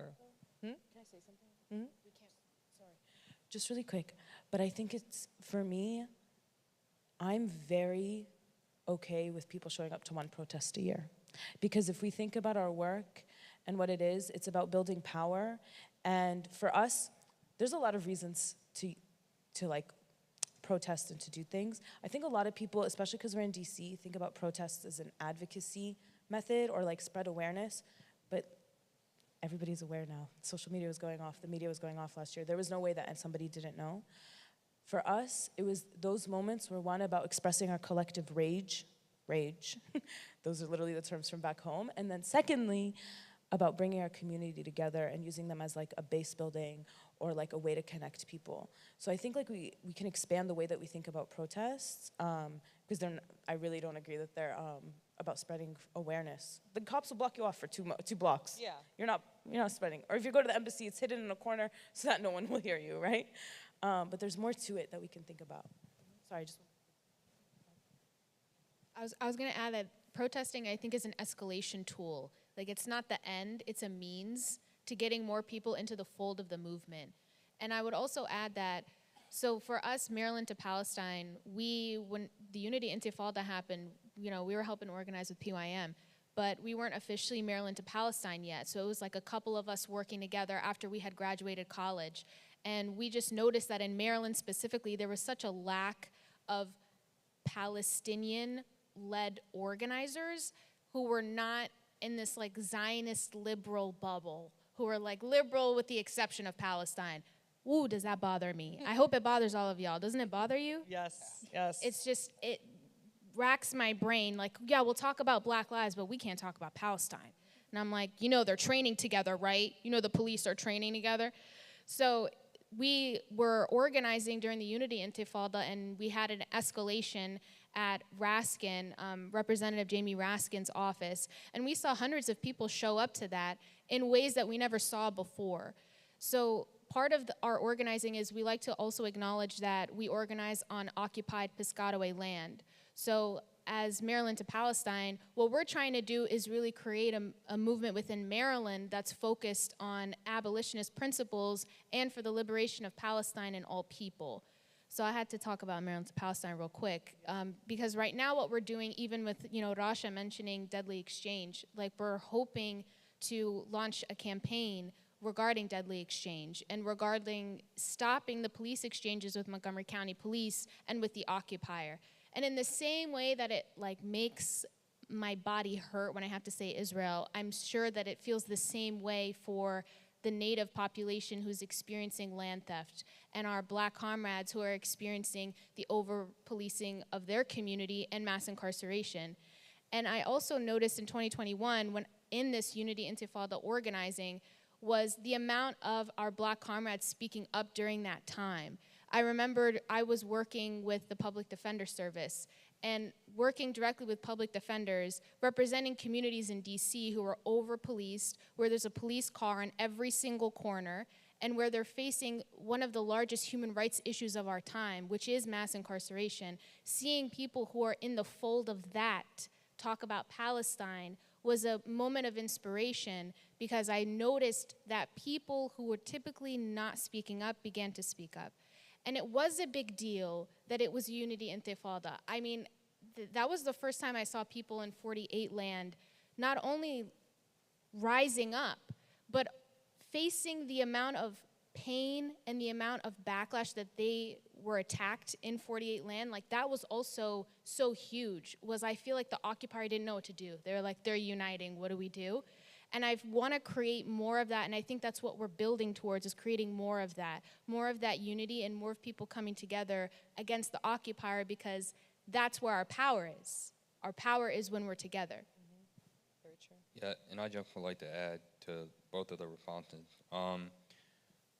I think we also have to remember 2020 was an election year, and every election year, even for the most apathetic person who would rather not vote at all, we know that in an election year, when there's a federal election at the highest level for the United States, people use populations and communities as a pawn. How can I convince you that I actually care about you in order to get your vote? And once people get into office, they automatically have amnesia. Like, you're not important to why I got here, basically. And I think we saw that because now Arab Americans as a broader community have been pandered to in a way where it's like, yeah, we've been around since the 1920s or whatever when we immigrated, and a lot of people went to Detroit, went to certain areas, New York, New Jersey, and our communities are really in a pocket. So when 2020 ended, we were told what could have been on top of the current events. And I also think, in addition to both responses, you have people who began to realize that they have been played to a degree, where it was like, yeah, the election's over. Now we're going back to business as usual. But I mean, I could go on and on about that, but I think 2020 as an election year, on top of all the stuff that was happening to our communities, really played a role in how our communities responded to what we were told and what we heard in 2021. And as you see this year, that's a continuation of it, and you're seeing now the implementation of certain actions from what we learned would happen in 2021. But yeah. And I think the big difference in 2021 and the way that our community specifically spoke out amongst all of these marginalized communities that were really fighting and speaking out is a lot to do with what the last panel was about. And though, of course, we find censorship in social media, many of us have seen the effects of shadow banning and whatnot. But overall, I think the platform of what we were able to say, how we were able to say it with our own voice, just became greater for so many people. And I know, at least for me personally, and of course you all do advocacy at a level that I admire and hope to attain at some point in my life. I just cook food and do what I can through that media. Just cook food. But so modest. The food is amazing.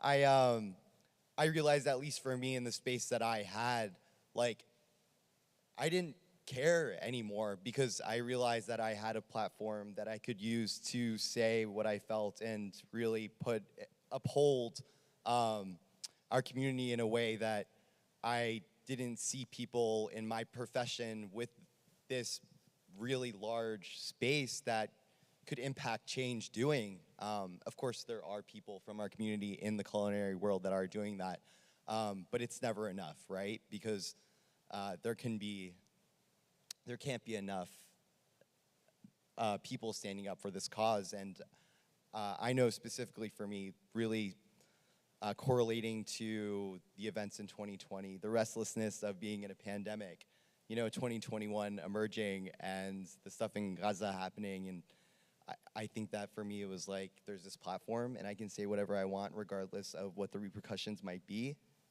It's mine to do so. And I think that a lot of people did that. Yeah, absolutely. For me, I'm like in a very interesting position because it's my identity, but it's also my job. So sometimes it's hard to disconnect, and sometimes I end up, needing a moment sometimes, like when everything was happening in Sheikh Jarrah in 2021, we were doing webinars with, Musawa, who's in the back there, and so has here from there, and they're an amazing organization that was giving us updates on the ground. And we were talking about this every single day, press releases, action alerts. And then on the other hand, I'm going out to the streets. I'm also answering questions from friends who don't know much about Palestine. I'm also monitoring social media nonstop because it sucks you in and you want to see all the videos that are coming in from the ground. You can burn out. It is so easy to burn out in this work. I mean, you guys are just starting out your careers right now, but at this point in my life, I'm like, what can I do in order to still honor myself and make sure that I rest and take care of myself in order to continue to show up for my community? So I'm gonna shift the conversation a little bit. We can talk about what kind of ways we practice self-care, which I think is very important. And by the way, self-care was not a concept when I started organizing 20 years ago. There was nothing like that. It's like, oh, you're tired? Well, what about the people that are living under occupation? You live in America, you're good. But we know that we can easily get burnt out. I mean, last year when everything was happening in Sheikh Jarrah and in Gaza, I had friends who were reaching out to me like, are you eating? Are you sleeping? I was not, because I was just so focused on the work, and I was also feeling some diaspora guilt of being here and not, why am I gonna rest when they're dealing? But we have to. We're human beings, and we have to make sure that we're taking care of ourselves. So we each have something that we like to do in order to disconnect, but a lot of the times even that is still connected to who we are and what our purpose and our mission is in the activism space. So a lot of my friends who are here, they know that I love to cook. I love cooking Palestinian food. I love hosting dinner parties for my friends. But recently I started doing different pop-ups around the DMV area, hosting events. I did one recently during Ramadan, and I raised money for 2 Palestinian organizations. And for me, that's a way of doing something I'm passionate about that brings me joy and actually de-stresses, even if I'm cooking for 120 people. It is not as stressful. But I'm also doing something that I feel is also impacting, like Marcel said, reclaiming our food and our narrative as Palestinians, because a lot of our food gets appropriated, especially in DC. There's a lot of restaurants posing, as Mediterranean, Middle Eastern, but they are labeling their food Israeli. They're serving our food and, taking it as their own.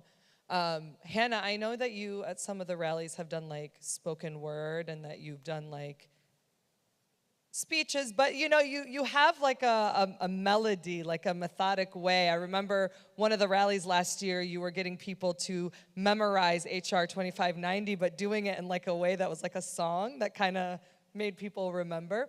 But what are some things that you guys do like on the side that help you a little bit kind of like disconnect and give you that like refreshment that you need?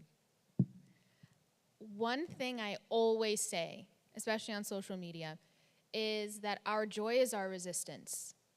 And one point that I really, really remember feeling that we really have to follow this is in 2021, height of the Unity Intifada, and Sheikh Jarrah, like they're going after everyone in Sheikh Jarrah. And I was looking at Mona al-Kurd's story, and it was on Eid. And I remember that Eid, I was not feeling it. I was like, I don't want to celebrate. Same. This is painful. I want to be in Palestine with my people. I don't want to be here thinking about Palestine. Like, I just want to be there, and I want to be a part of that fight. And it was so difficult to feel joy that day. And then I remember looking at her story, and she was smiling, and she was excited, and she was posting about being at the masjid, and she was all dressed up as you're supposed to do on Eid. And in Sheikh Jarrah's neighborhood, they posted those balloons on that line, or that like pole in the neighborhood, and it just drove the Zionists insane. They were like, oh my God, it's the colors of the Palestinian flag. What are we gonna do? And I think that's a big testament to how we should think about our organizing so that we don't burn out, is to think about those moments of joy, because I take notice of the Palestinians on the ground. I'm like, they're cherishing their joy, because if they don't, then the Zionists are just gonna overcome. And we can't have that. So part of our resistance is to cherish those moments of joy and to not forget that. It's a very good point. Anyone else want to add to that? So I know most people know PYM through our protests, but I always say it's like, well, maybe now it's 10%, it used to be 5%, but now it's 10% of our work. I think especially for our chapter here in the DMV, a lot of our work is around like working in the community as part of the community. And a lot of it actually in our chapter is around art. We make a lot of art. And even if you come, like we try not to make our protests just protests. We always try to have some sort of artistic element in it, because we get a lot of joy and fun from that, and that's what like energizes our members. So I think like one thing is like remembering that actually we're on our own timeline. We're not on the Zionists' timeline. So we set the pace, not them. And then secondly, that like, for me, like last year, for example, talking about Maryland, we had a protest in October celebrating the olive harvest. And 200, everybody's like, there's not that many Arabs in Maryland. 200 families came, so no, there's a lot. And so we had this great community picnic, and we had debke, and we had piñatas, and we were giving out a zine that we had made, and all of these things. Like, I think one thing to think about is like, organizing work isn't like, because our lives are political and because everything is political, that our organizing work can take many forms, right? And things as simple as a community picnic are probably one of the most influential things that we've done as our chapter. And those are the things that bring us so much joy. Like having a bunch of kids painting a banner, like what more could we ask for, straight up? Or like we have like a scholarship, and Ghassan Kanafani Resistance Art Scholarship, and we did a launch during Ramadan for this year's anthology, right? And having the community come out and share their work and, just share space with one another. Like, organizing just doesn't have to just be a burnout process, because of course it's exhausting, and when you throw a protest every month, you're gonna be exhausted. but there's so many other parts of it that actually fuel so many of our members, and like provides us a lot of that like joy of like, you know what, like, yeah, being a Palestinian, there's a lot of things that like are very hard, but there's a lot of things that we have just within our culture, within our people, within the ways that our people have been moving and changing that actually provides so much joy and so much happiness and togetherness that actually, I think, sustains a lot of us in the work. It's the work sustains us because of that. Yeah, absolutely. I think the joy's resistance is so important, and I think it's really hard to shut off. And I wish I could say that food was my refuge. In a lot of ways it is, but it's also my profession. It can be really exhausting. But, you know, a fiber of that is hospitality, and a fiber of our community is hospitality, and that aspect of celebration and the way that we take people in, regardless of, you know, the hardship that we have faced. And it's just such a fiber of our DNA to do for others. And I think in that there's a real celebratory aspect, because it's a little showy as well, you know, and I think that's really beautiful in the entertainment of, you know, this hospitality that we show. And I think for me, it's that celebration is such a huge part of the reclamation, you know, because through, and I know that I've talked to you about this before, but I think that, you know, food specifically for me evolves, right, and transgresses and changes, but there's a real issue when there's a marginalized people who haven't seen the fruition and the same type of, let's say, monetary assets or fame for a specific thing that belongs to them that the appropriator has. And for me, like, to be able to kind of be that nagging force in the food space, constantly talking about the Palestinian narrative around these dishes, is really a way for me to, like, kind of decompress and be able to tell a story, not just of pain, but of beauty and, you know, the fiber and the DNA of the culture through this food narrative, and also have a lot of fun with it, because I think that as a people, there's just this really great sense of humor and the comedy entrenched in the culture that a lot of people don't know about. And, you know, like, you know, I try to showcase a little bit of that through our social media, and the guys at, you know, Z&Z does a killer job at it. And I think there is also a real beauty, a complicated beauty about all of these experiences that we have as a people. And I think to make sure that there is a balance for ourselves first and foremost personally, you know, has a really big effect for our existence and reclamation. Absolutely. And the reason I will never open a restaurant is because of what Marcel just said, because it no longer becomes a passion when it is your profession. And I want to be able to continue to feed my friends and be happy about it. Okay, so we're running up on like 17 minutes left, and I want to make sure we have time for Q&A, so get your questions ready. But I want to throw one last question to our panel, and that is, where do you see our movements going?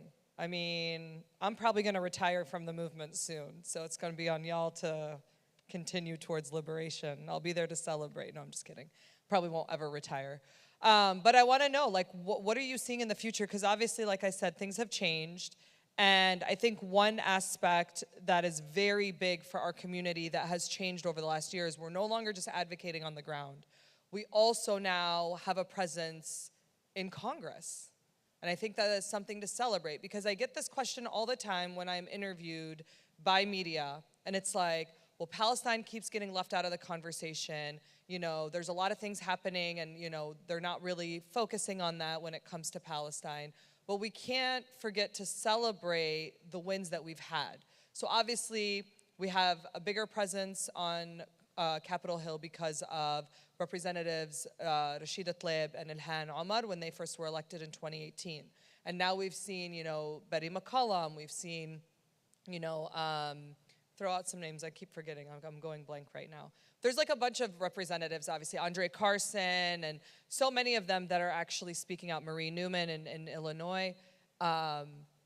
And while I see like a lot of people's disappointment at like these Dear Colleague letters that only have like maybe, you know, 20 names, or House resolutions that, you know, they're coming out and people are only getting like 30 or 40 signatures, 5 years ago we would have had 0, right?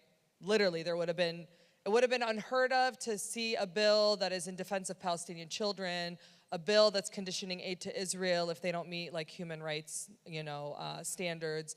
And all of this stuff is now coming out. This is huge. This is very big for us as a community.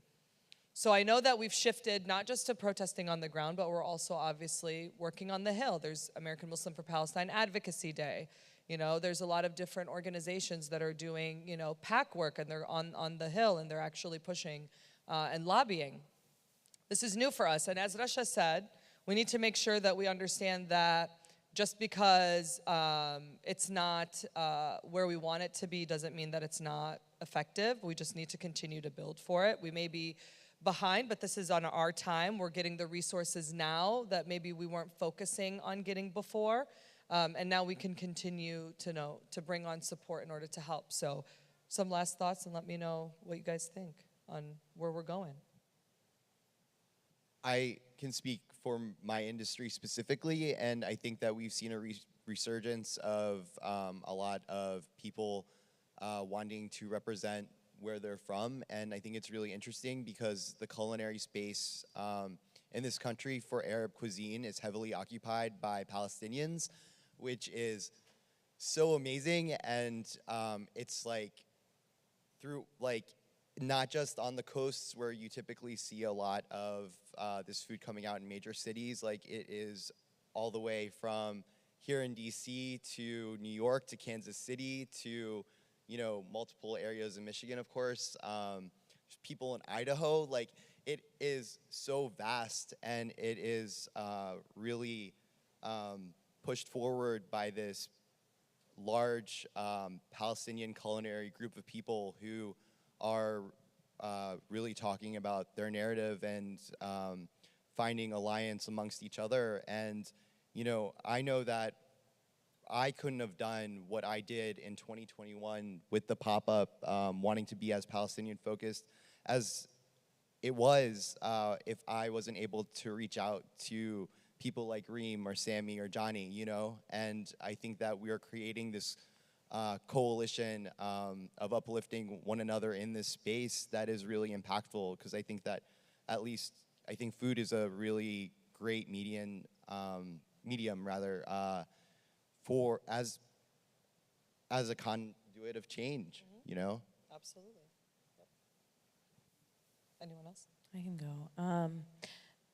So I think last year was exciting because we moved not just from, when we're thinking about BDS, but it's not just boycott and divest, but we moved to sanctions. The movement is escalating. That's good. PYM doubled, if not, doubled in size. And we are now opened up, I think at the beginning of last year, maybe we were like 8 chapters. Now we're like 15. We've opened up we've reopened.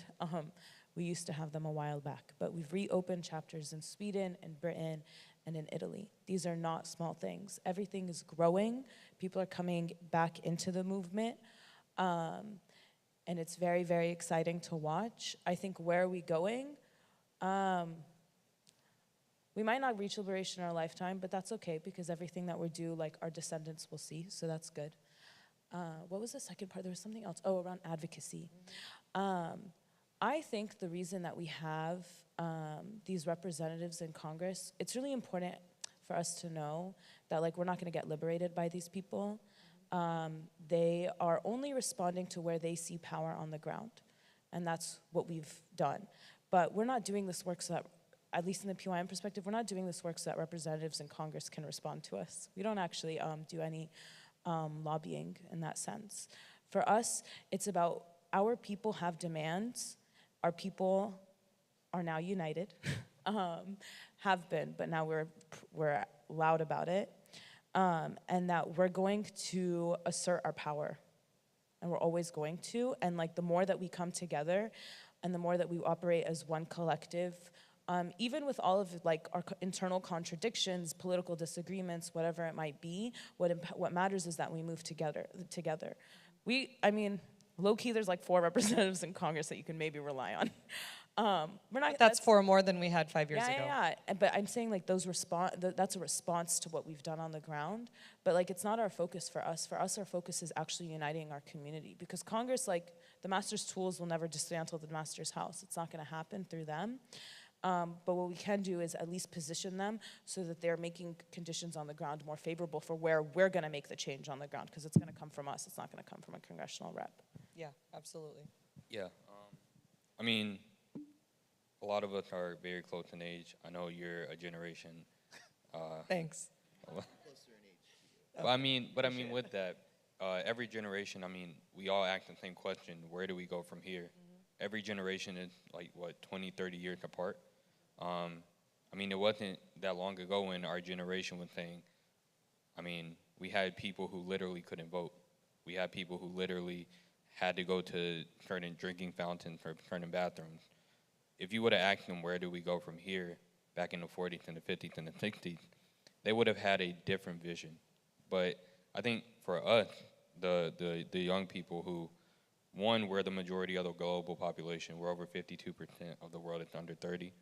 And in the U.S., 1/3 of the entire population is young people. So I think we have a very big stake in determining where we go.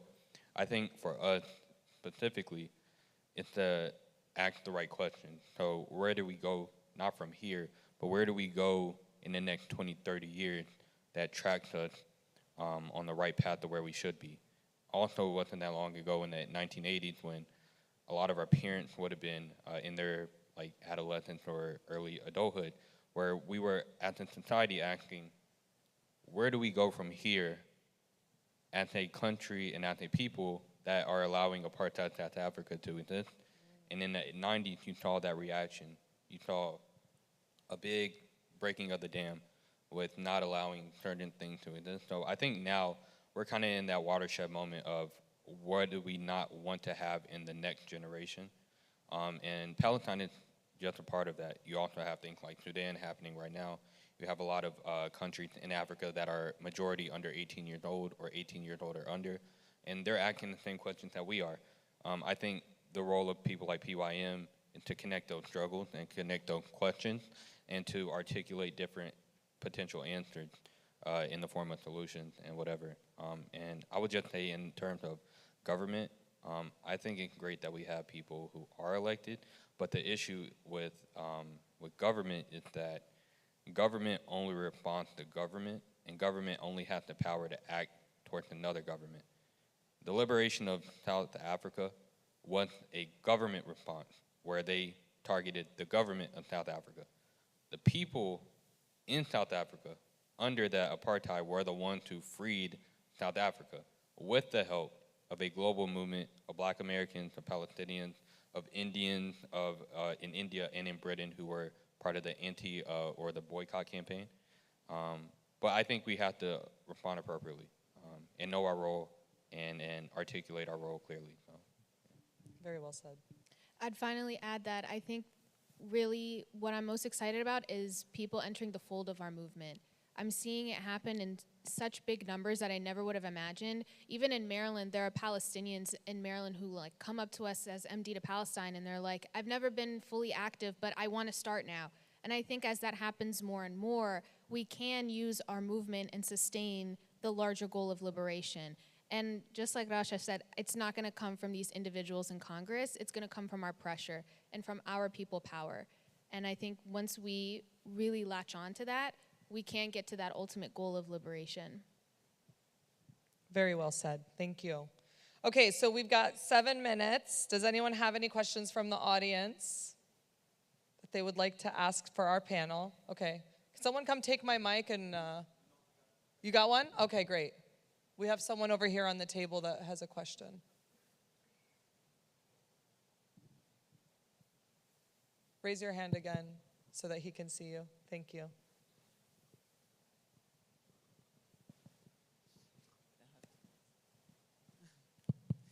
Yes, it's not a question actually. It's like a responsibility of a parent being here today. I did not plan it, but it happened that I am here today. I'm so thankful that I'm here. I'm so happy. I wanted just to support you guys and all people like you with what you're doing. I'm so proud. I don't like to use proud word. I would say I would like support and you know, admit that you're doing the right thing. I wanted just to remind you, I felt so sorry when a couple of you said that when you were growing up in this country, your parents said, don't mention you're Palestinian. I want just to remind you, I never said that to my kids as a person, but maybe in a way, I don't know. All the time I told them, you're Palestinian, you don't need to fight or do anything. You can like use your words, you can write, you can tell everybody around you that you're Palestinian and we have rights to go back there and this is our land. But you need to understand that you were raised by traumatized parents. Even if we did not witness the Nakba or Naksa, we were raised around that time by traumatized parents too. And now I see you all, you're doing things that I wished I could do. When I was your age, I wanted to go back to Palestine and fight, but you're fighting here. You're fighting, you're doing a lot of work by founding those organizations and working hard in spreading the word. And the time is yours, and the media that is trying to stop us from telling the truth and telling our stories, you're fighting also with them and you're telling the story. And I feel today, when I'm leaving this place, I'm going to be leaving with a lot of hope that we're going to be like back home, or liberation is for Palestine and for all people who are oppressed, because we have a generation like you that they're using their abilities and resources to fight and to ask for our rights. And sorry if we could not do all what we could do. Most of Arab or immigrants who came here came for personal goal. They never knew that they're going to stay here for forever or for long to raise kids and turn to adults in this country. We thought that we're here for a goal and we're leaving back. But most of us end up staying and making like extended families. But I promise, and maybe what I could not do with my kids, I'll do with my grandkids. And for you all, you're doing even things before you start making kids. The generation that comes after you, the school kids and the college kids, they're going to learn a lot from you. So thank you very much for all what you do. Thank you. That was a beautiful comment. Very beautiful. And it's true. I think sometimes we do forget that our parents are very traumatized by what happened. So, Can I say something about that, though? Thank you. I think that was so beautiful. But I know for me, like, I know that I am so privileged. And I think, I don't want to say that what I do is based on guilt, but I think it is, and I'll say it over and over again, it's reclamation for what I know my parents couldn't do. I know that the decisions they made and the way they raised us was based on probably a lot of fear, because they wanted to protect us and give us something better than what they had. And it may have not been perfect, but I know that it gave me a drive to really reclaim a lot for them and my ancestors, you know, because I know that I'm in a position and a place that they could have never have dreamed of. Yeah. absolutely. Can I say something real quick? Sure. Because you're Khalto, so you remind me of my mom. But one thing I want to say is, like, so me and my sister are both in PYM and probably will recruit the rest of my siblings at one point. But my mom is always annoyed. She's like, you guys are on meetings, you're always organizing, you're always, always, always, right? and I've been PYM for 5 years now. But the other day, because you guys are going to talk about COGAT and all that stuff later. Yes, we are. So we were like having this whole crisis around my sister's Hawiye and whether or not she was going to keep it. And she was on the phone with my cousins back home, and they were like, "What are you so pressed about? Like, ليش زعلانة? Like, what? Like, ما إحنا رح نتحرر كمان سنة," because there's the prophecies and whatever. If you know, you know, right? And so my mom went to my cousin. She's like, "هلا أنت مفكر إنه فلسطين رح تتحرر على إيدين هدول؟ لا رح تتحرر على إيدين بناتي." Right?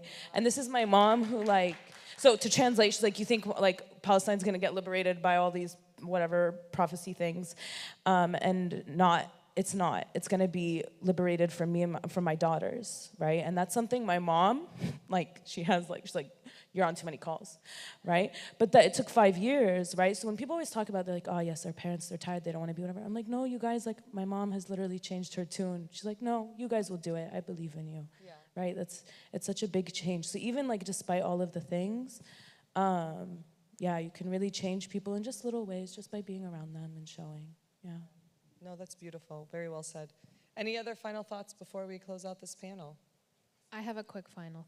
Sure. Is there something? Well, I have a quick final thought about what Khalto said. That I think you're right. Like, my parents have now changed their conversation completely at home because of the advocacy and the organizing and the meetings, so many meetings, that we do around Palestine. And I think we have to recognize the challenges of each generation. Like, my parents' generation, they were very focused on surviving.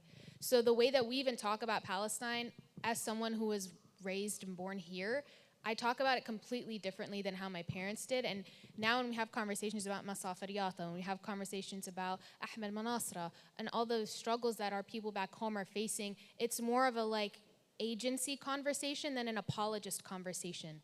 So I think even there's intergenerational unity happening. Yeah. And it's not only us, but it's becoming all of us. No, that's a very good point. One final question. Yes, my name is Shafika Al-Gumai, and bring the mic close to you. I would like you to push with the ADC on 1 hour Arab, media in the NBR or other organizations, news in Washington D.C. and other state also. Just like the Mexicans, they have 1 hour a week, I think, or more. And they have also for the Mexican and the Spanish people in the Central America or something like that. So we need to push for that also, to have that, and also have when we have protesters on the streets, we have to push hard and make letters to our representatives and our president and so on Palestine. Thank you. Yeah, absolutely. I agree, definitely. And I think, with everything that we've been doing and all the work that we've been doing, we're building up to that momentum. So I want to thank our panelists. Give them a round of applause. They were amazing. PYM has its own little fan club over there. It's not fair. Before I close out, just real quick, I want to mention, I'm sure all of you have noticed the quilt that's hanging over there. So the quilt is actually one of 4 pieces that ADC had created for the 50th anniversary of the Nakba, 25 years ago almost. And it traveled around the US and they went all around with it to do talks about it. But what's really unique, obviously you can tell it's all hand-stitched. It's hand-stitched by refugee women from Lebanon, Syria, Jordan, Palestine, and each block represents one of the cities of the Nakba, and it lists the population. A lot of them also have the date as well. Very beautiful, very impactful. It's going to be hanging up throughout the day and throughout the evening, so make sure you go take some pictures, sit, read it, look at it, appreciate it for what it is, because this was a huge undertaking. Imagine 3 more of these, right? And then how heavy they are and traveling all around. And our Vice President Nabil actually was hired by ADC at that time specifically to run this quilt project. So this was one of his major things that he did when he first started. So I think it's very fitting for today and all the work that we do and, all the people and all the panels that were speaking. And so now we're going to release you guys for lunch? My boss wants to say a few words. Just a few. We're going to break for lunch. We're doing a lunch discussion. We're going to have a legislative briefing, and then we're going to have a sort of community discussion around that briefing. So I'm going to ask you guys, the lunch is inside. It's a bag lunch. Just grab your lunch, grab something to drink, and come back in here. We'll wait for everybody to get situated, and then we'll start the next panel, which again is going to be this legislative briefing. So please go ahead and fadlu, have some lunch with us. Thank you. Great job, guys. I hope you guys enjoyed it. Thank you, Gina.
All right, everybody, if we can get your attention up here, we're going to get started with our legislative update and community discussion. Just waiting for my friend to come up and we can get started.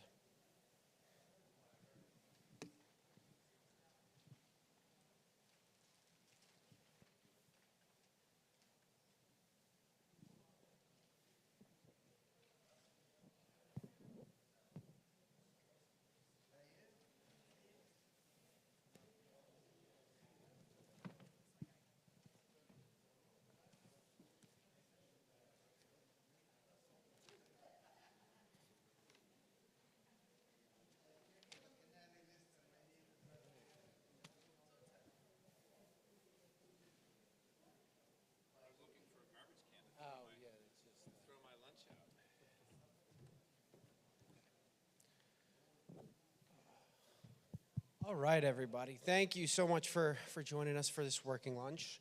Legislative update and community discussion. My name is Chris Habibi. I am ADC's Legislative and Policy Coordinator. And I'm joined here with by Eddie Ayoub. He is a partner at Barnes & Thornburg and has been working on a number of issues with us and for his clients. So, Eddie, thank you so much for joining us. Thanks for having me, Chris. I appreciate it. Of course. So I'm going to get started real quick, just kind of give everyone update what's been going on past few months on Capitol Hill, and then we'll start to take questions from you guys. Let's get into it. So the first thing I'm going to kind of talk about is member sign-on letters. So this is the way that congressional members express their policy opinions in a way that's not through legislation. Oftentimes, they'll collect signatures and then send them to the respective executive agency on any number of issues. The ones that are important to our community, particularly the issue of Palestine.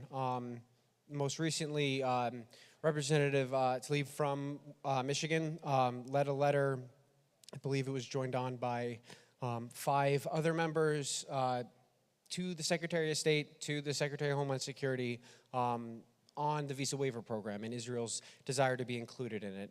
They were emphatic that as of right now, there is no reciprocity. The way that Israel treats Palestinian Americans, Arab Americans, Muslim Americans, disqualifies them from participation in the program. So it's an issue that ADC has been working on with Eddie, and we are making that same case to the Department of Homeland Security. So it was good to see Rashida support us there. The next one I want to briefly mention, Congressman Jamal Bowman from New York led a letter with 11 other House Democrats to the Secretary of State asking him to work with Israel about the Kogat ordinance. So that's we're going to talk about that later today. But Congressman Bowman specifically called out the provision in that ordinance regarding scholars that want to travel to the West Bank. And his letter had the foundation in the fact that, education is a tool to expand culture, to grow a community, and by limiting the number of scholars and students that are able to travel to the West Bank, they are effectively erasing and killing culture in the occupied territories. The next one is on the murder assassination of Shireen. Representatives Carson, Correa, and Pascrell led a letter again to the Secretary of State and the FBI asking them to either support an independent investigation or do an investigation themselves into Shireen's assassination. So it was good, especially Representative Correa, who in the past hasn't been as supportive of our community, not the best ally in the best of circumstances, but he publicly led this letter, which was really, really good to see. And then finally, on the evictions that are happening in East Jerusalem, there have been multiple letters, actually. One sent back in March, one in May, again condemning these evictions and asking the State Department to get involved. So these are all ways that members of Congress express their policy opinions, and they're a good touch point if you ever reach out to your member, reach out to your congressional office to either thank them or ask them to support future letters like this. It's really easy. It doesn't take a whole lot for a member to sign on if they know that it's important to their constituents. And then one other thing I wanted to mention, specific to our community, last month, Representative Tlaib introduced the first congressional resolution. It's HRES 1123, I believe, that recognizes the Nakba. It's the first time ever that this has been introduced. It's huge. Unfortunately, don't see enough support in Congress for it to move anywhere, but you know, it's a step forward that in the congressional record now there is on the record that there are members that believe and acknowledge the Nakba and believe that it needs to be centered in U.S. foreign policy in the region. And then really briefly kind of what Congress is talking about and what is their focus. There's two big things. One is, I'm sure you saw the recently announced agreement on gun safety legislation. First time in 30 years that some package is being seriously considered. Amazing. Doesn't go as far as some of us might want, but there are specific provisions in there that if they are able to come to an agreement on the specific language that they're going to use in the bills would save lives without a doubt. The one I wanted to highlight is closing the boyfriend loophole, which is the term that describes domestic abusers that aren't married to their partner can still right now own and buy guns. And what this legislation hopefully will do is prevent anybody who's been convicted of domestic abuse, whether or not they were married to their partner, will prevent them from obtaining weapons, obtaining firearms, which is absolutely will save lives. And then the other big thing happening on the Hill is the January 6th committee started to hold their public hearings. There have been some new information that they've brought to light, but I think that the overall what's happened through these hearings, they've had 3 already, there's going to be another 2 next week, is they are very, very succinctly and eloquently describing the events that led up to January 6th, what happened on January 6th, and who was involved in the planning of these rallies, the riot, all of it. And they're just laying it out, and they're drawing a stark contrast between what members of the Trump administration and former President Trump did and the people that stood up to them. So that's really what Congress is doing and what they're focused on. Of course, there's always going to be funding discussions. They're in the middle of the process to fund next year's government fiscal year. We'll see if they're able to get something done before midterms. And the president's Build Back Better agenda, they're still working on reconciliation. It's very slow going. I don't expect to see any real progress made until, I don't know, the fall, if we're lucky. So I'm going to stop there, and then we can kind of open it up for questions. Ask myself, Eddie, anything. Eddie, do you want to add anything before we take? No, thanks, Chris. That was pretty thorough. I guess the only thing I would add is, there is a framework on gun reform legislation. It's still unclear if that's going to get done because we've seen some reports of some of the Republican sponsors kind of backing away a little bit, but I think the pressure's enough that that'll get done. The only other bill that I would add, 2 other bills that I would add are taking up a lot of congressional attention. One is the China competition bill. There's a massive conference committee, so they're trying to get that bill done. And then there's a bill that just passed the Senate, that had passed the House, just passed the Senate a couple days ago on burn pits, which has a relevance, in terms of what they were doing in Iraq. It's totally illegal in the United States to take all this hardware and equipment and what have you and throw it into a burn pit and burn it because of the toxic nature of everything, but the military was doing it in Iraq. I don't know that they were doing it in Afghanistan, but they were definitely doing it in Iraq, and it was causing not just havoc and people, the local Iraqi population getting sick, but our veterans were getting sick and coming back with some of these diseases cancer related, and this was not these like one-off things. This was chain of command. The United States military knew exactly what it was doing, and so Congress really did take a big step to addressing that. So those are the things that are, I mean, and then the appropriation season is starting, so obviously we keep an eye on what they're going to be doing with aid to the Palestinians, to refugees in Lebanon and Jordan as well, among other things. So, I mean, I'm sure we can dive into any of those as you wish, but I think your list was obviously pretty exhaustive. Thank you. Yeah, no, absolutely, and a very good point on the burn pits. That was something that sometimes doesn't get a whole lot of attention, but definitely has an impact on the veteran community for sure. So at this point, you know, folks raise your hands. Somebody will come around with a microphone. Because I mean, we can talk all for the next 45 my minutes, gosh. but I'd rather answer some questions and have a dialogue if people have some things that they're interested in. Brooke is going to be coming around with the microphone.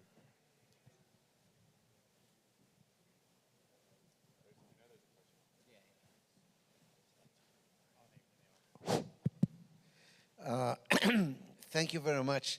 There's a lot, of course, that's going on the Hill that's of interest to all Americans, but especially to the Arab community here.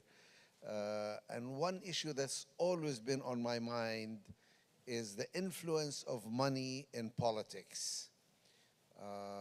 That seems to control almost everything that is taking place on the Hill. And of course, it leads to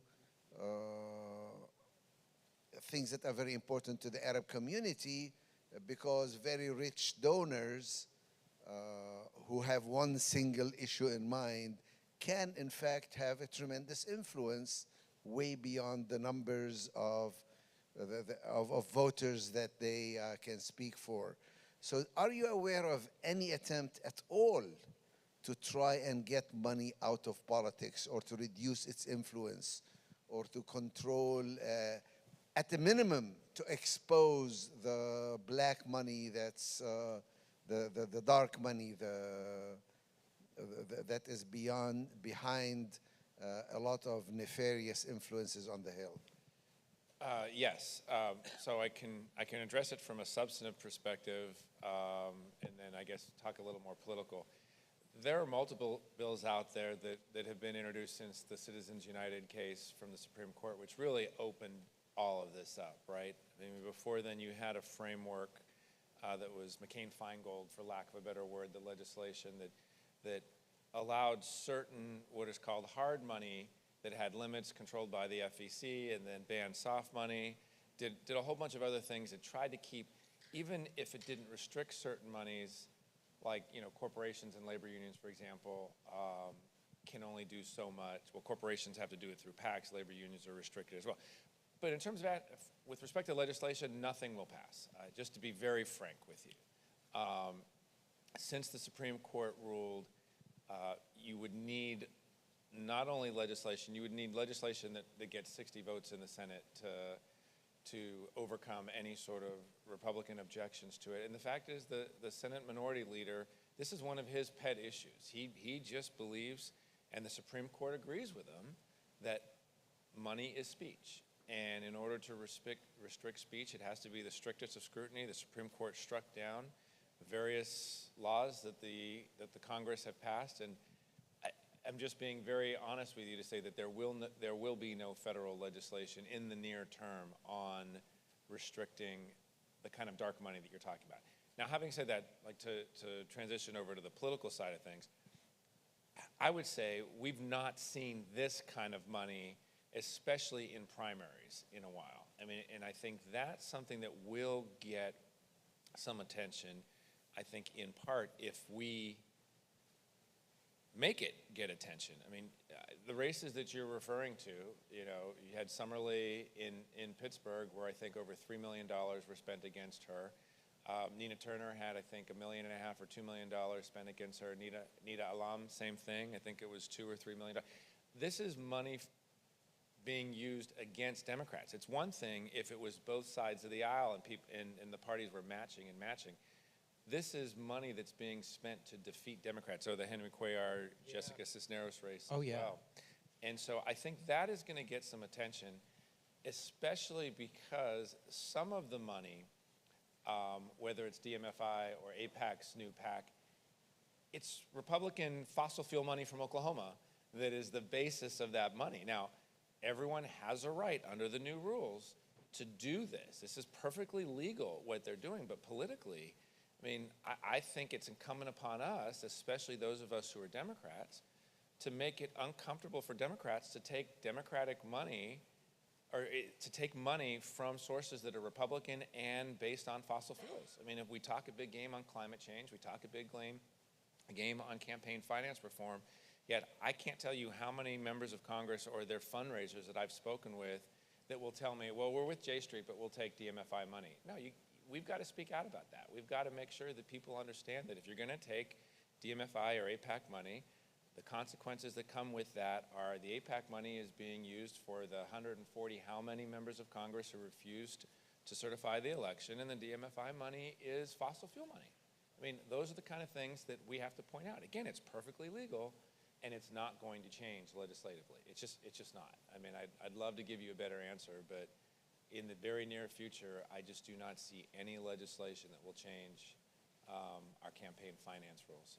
I think the best we're going to do is disclosures, just making sure that the FEC is stronger on identifying who's giving money and where the sources of the money are. I think that's a fantastic point. I think you hit it on the head when you say it's perfectly legal to do this, but that doesn't take away the fact that we can message on it. That's right. We can absolutely, if somebody's taking DMFI money that's backed by fossil fuel money, we can absolutely say that. There's nothing wrong with saying that and pointing that out.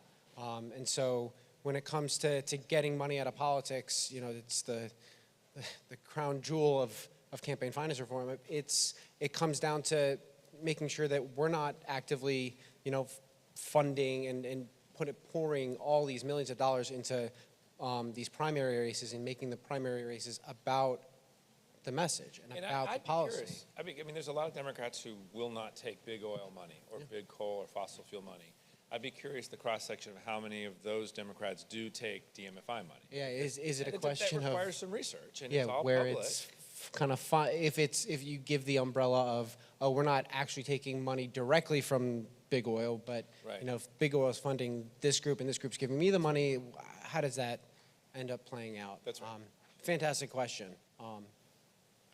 I can't really see through the lights if people have hands raised or people want to ask questions. Looks like there's Yeah, there's a question online. What resources are there to find out what funding a candidate for Congress is getting, whether from DMFI or AIPAC or other sources? So the question's about how does somebody go and find out what primaries are being funded by who? Well, the FEC website is the one that is the most, I shouldn't say comprehensive, but that's the one where every campaign is required by law to report their contributions and expenditures to the FEC. But then there are also other websites like Open Secrets, and I think there's one other one that I'm not as familiar with, where you can track those.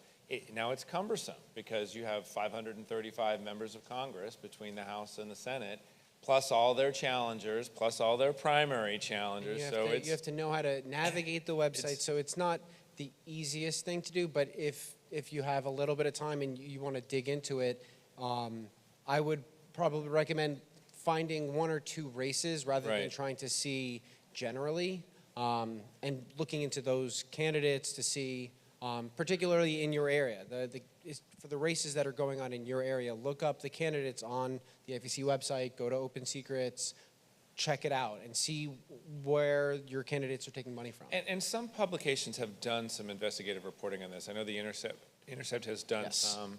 I think Politico has done some as well, not to the extent that the Intercept has. But it really is incumbent upon us. I mean, I realize our community, we're short on staff, we're short on dollars, but that is a great, intern project to the extent that ADC or some of the other organizations can invest a little bit of, 22-year-old manpower in trying to harvest some of that information. Are there other questions down there? While I walk there, I have a question. What's Congress or the president doing about gas prices? 'Cause I know we're going to hear that a lot between now and November. Yeah. Well, okay, so this is something that I think is very relevant to our community, right? I mean, during the campaign, the president said that he would not have dealings with the current leadership of Saudi Arabia because of the murder of Jamal Khashoggi, and that he was going to stress that human rights were going to be a critical part of his administration. And because of the domestic pressures caused by inflation and gas prices, that has been completely thrown out the window. I was looking at a couple tweet exchanges between some Hill staffers and some former ambassadors. I'm refraining from names, but you can find them, where they were talking about this is just realpolitik, you know, in terms of this is domestic politics coupled with the #1 foreign relations priority right now for the administration really should be defeating the Russians and defeating Putin's move into Ukraine. And the subtle message behind that was human rights don't really matter. And look, this is not a Democratic or Republican issue. There have been countless administrations who have said that they are going to make human rights a priority until it bumps up against some other priority. Yeah, And especially right now, when it comes to the economy. No, that's It's, right. They're gonna. The focus is now how do I find a Band-Aid that's going to fix Yeah, this? And, and- if I have to go to Saudi Arabia to get more oil or lower the prices. I mean, the administration can say all they want about why they're going to Saudi Arabia. There is one reason why they're going to Saudi Arabia, to try to convince them to produce more oil in order to try to bring down the cost of gas for the American consumer. And, I mean, that's a calculation they're making, but at the same time, what that means is they are breaking a campaign promise, and they're basically saying human rights don't matter. In my opinion, by the way, that's my opinion, so. Well, that made me think of more questions, but my question is about the war on terror, which we still have all the laws that were passed in 2001 and 2002. And so I'm curious what you're seeing on the Hill. Do you see any rays of hope to sunset any of that, and then also coupled with January 6th and this new surge of fighting domestic terrorism, which, just curious your thoughts on that. It's a good question, and I have to admit, I'm not the expert on some of the details, but I will say this. Prior to January 6th, I think we were making some progress, and I think we have made some progress. Chris, you can speak more to this. I know ADC and AAI in particular have really taken the lead on really trying to rein in some of these CVE programs and what have you. But something that I saw after January 6th, African-American members of Congress in particular, who you would think might be more supportive of trying to rein in some of these war on terror laws, are very frustrated that white supremacy and law enforcement's failure to address white supremacy led to some of the events of January 6th. I don't think you can completely blame it on the white supremacist movement, but you certainly There was absolutely that undercurrent there. And as we all know, as members of the Arab American community, law enforcement after 9/11 completely focused on our community, whether it was legitimate areas where they should have been focused on, but quite frankly, I think, you know, just infiltrating mosques, infiltrating Arab American communities, whether or not there was even any reasonable, it was just probable cause or what have you. And the reason why that's important is because they took resources away from what the vast majority of experts in this field were telling them, is that white nationalism and white supremacist movements were growing in this country, and law enforcement wasn't doing anything about it. And the reason I say why that's important after January 6th is there are a lot of African-American members of Congress who believe that you do have to beef up the domestic terrorism laws. Now, in their minds, they're looking at the white nationalism, white supremacists. But what we've been trying to convince them with some success, but not complete success, is law enforcement will do that for about 6 months, and then they'll pivot back to our communities, you know, and that really is the concern. I say this as someone who only worked in Congress. I didn't work in the administration, but not just being a member of a minority group, but just seeing how government works. every time Congress gives the administration more power, this is exactly the kind of thing that happens, right? When you give law enforcement more power without those checks and balances, if you give the FBI, you know, the National Security Agency, the CIA, whether they say they're involved in domestic work or not, this is what happens when good-intentioned people want to give the government the resources to fight that kind of terrorism, and then eventually those resources end up being abused. I mean, look at how they use the various tools of the Patriot Act and other things against our community, right? And then now think about what the FBI did during the 2016 presidential campaign, where the FBI, I can't remember the guy's name on the Trump campaign. Which one? No, right. But this is one where I actually agreed with the guy in the Trump campaign, Carter Page. Oh, The Carter Page, where the FBI lied in its warrant in order to get a warrant on wiretapping his. Now, that was illegal. But look at the outrage and the outcry from the public, Republicans in particular, where that kind of stuff was happening to our community for 15 years. Regularly. For 20 years yeah. since 9/11, and nobody has said a thing because, oh, it's the war on terror, it's those Arabs, it's those brown people, it's those Muslims, it's whatever, you know? I mean, this is what happens when we forget that when the civil rights of Americans are abused or undermined, it eventually will come and get everybody if we don't stand up and protect those civil rights of all of us. And we have a harder case to make, but we still have to keep reminding people that we're just as American as everybody else. And someone like Carter Page, if the FBI can lie in a warrant to come and get one of us, they've proven they can lie in a warrant to go get anybody as it fits their needs. And that's where I really had hoped that we would build some allies. And, you know, the reality is discrimination, but it just means that we have to keep fighting harder and keep fighting harder. Absolutely. But it's just a long way of saying I think we've made some progress, but January 6th, I think, changed the calculus for some folks who really want to clamp down on white nationalism, and it's making it a little bit harder to, you know, I just remember right after January 6th, and there was this push to have a new domestic terrorism law. ADC, AAI, a bunch of us were up there saying, you know, the government has the tools it needs to fight these things. You just have to dedicate more resources to the kind of terrorism that you're trying to fight. So we'll see, but that's admittedly a work in progress right now.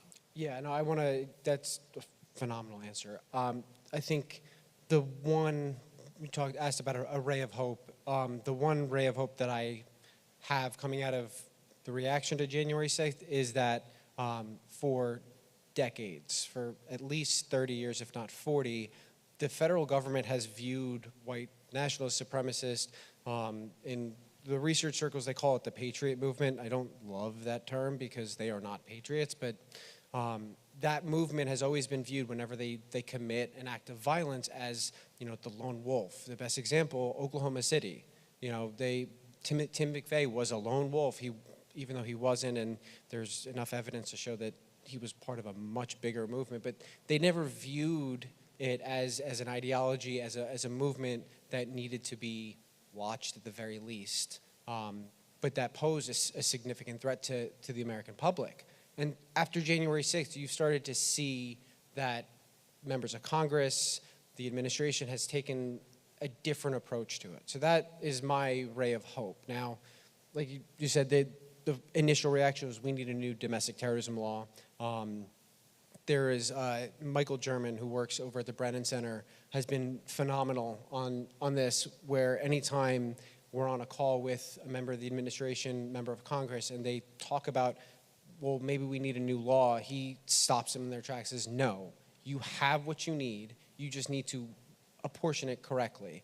And you can't be going to programs like what was CVE or TVTP, now it's CP3, but you're just rebranding the same thing where you're taking these generic ideas of what violence or extremism looks like and then saying, okay, we need to look at people. And if someone shows like they're retreating, it's not that they're going through something, they might need help, it's they might pose a threat.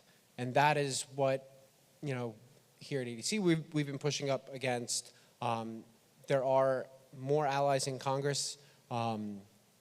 than there were at any point, which is good because you have people on the Hill. You saw that when Congress was trying to pass the Domestic Terrorism Prevention Act, which doesn't create any new criminal codes, did require that the FBI and DHS specifically look at white supremacist infiltration of law enforcement in the military, which has been their strategy for, again, decades.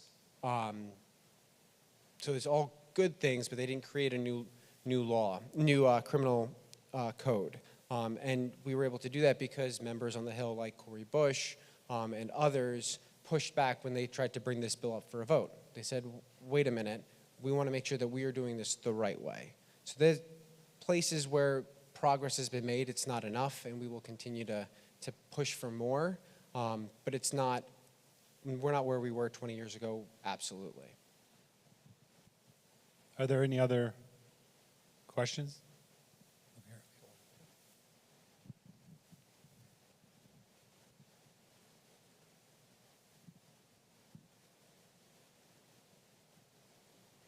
Hi, I would like to hear your thoughts around the mass shooting that we've been experiencing recently in school, churches, community setting. So as a mom of kids going to school and also a mental health professional, I know it's been blamed on mental health. So, but you know, I have my own personal opinion about that, but I would like to hear your thoughts about the connection between what's happening in this area and what steps should be taken. Absolutely, yeah. To prevent that, where we can feel the community is a safe place for our kids, for everyone, and not only to be blamed on mental health. Yeah, so I come at this from two angles. One, so my wife is a teacher. So anytime something happens in a school, the pit in my stomach grows. So I absolutely agree with you that our schools should be safe. It's just unconscionable that we haven't done anything sooner. But I also come at it from my own academic experience studying political violence, but just violence in general. A lot of times we like to put this crazy moniker. This person was mentally ill. But that doesn't play out. The research and studies do not support that type of conclusion. That mental health has no connection to a propensity for violence. In fact, somebody who is going through a mental health crisis is more likely to hurt themselves than they are to hurt others.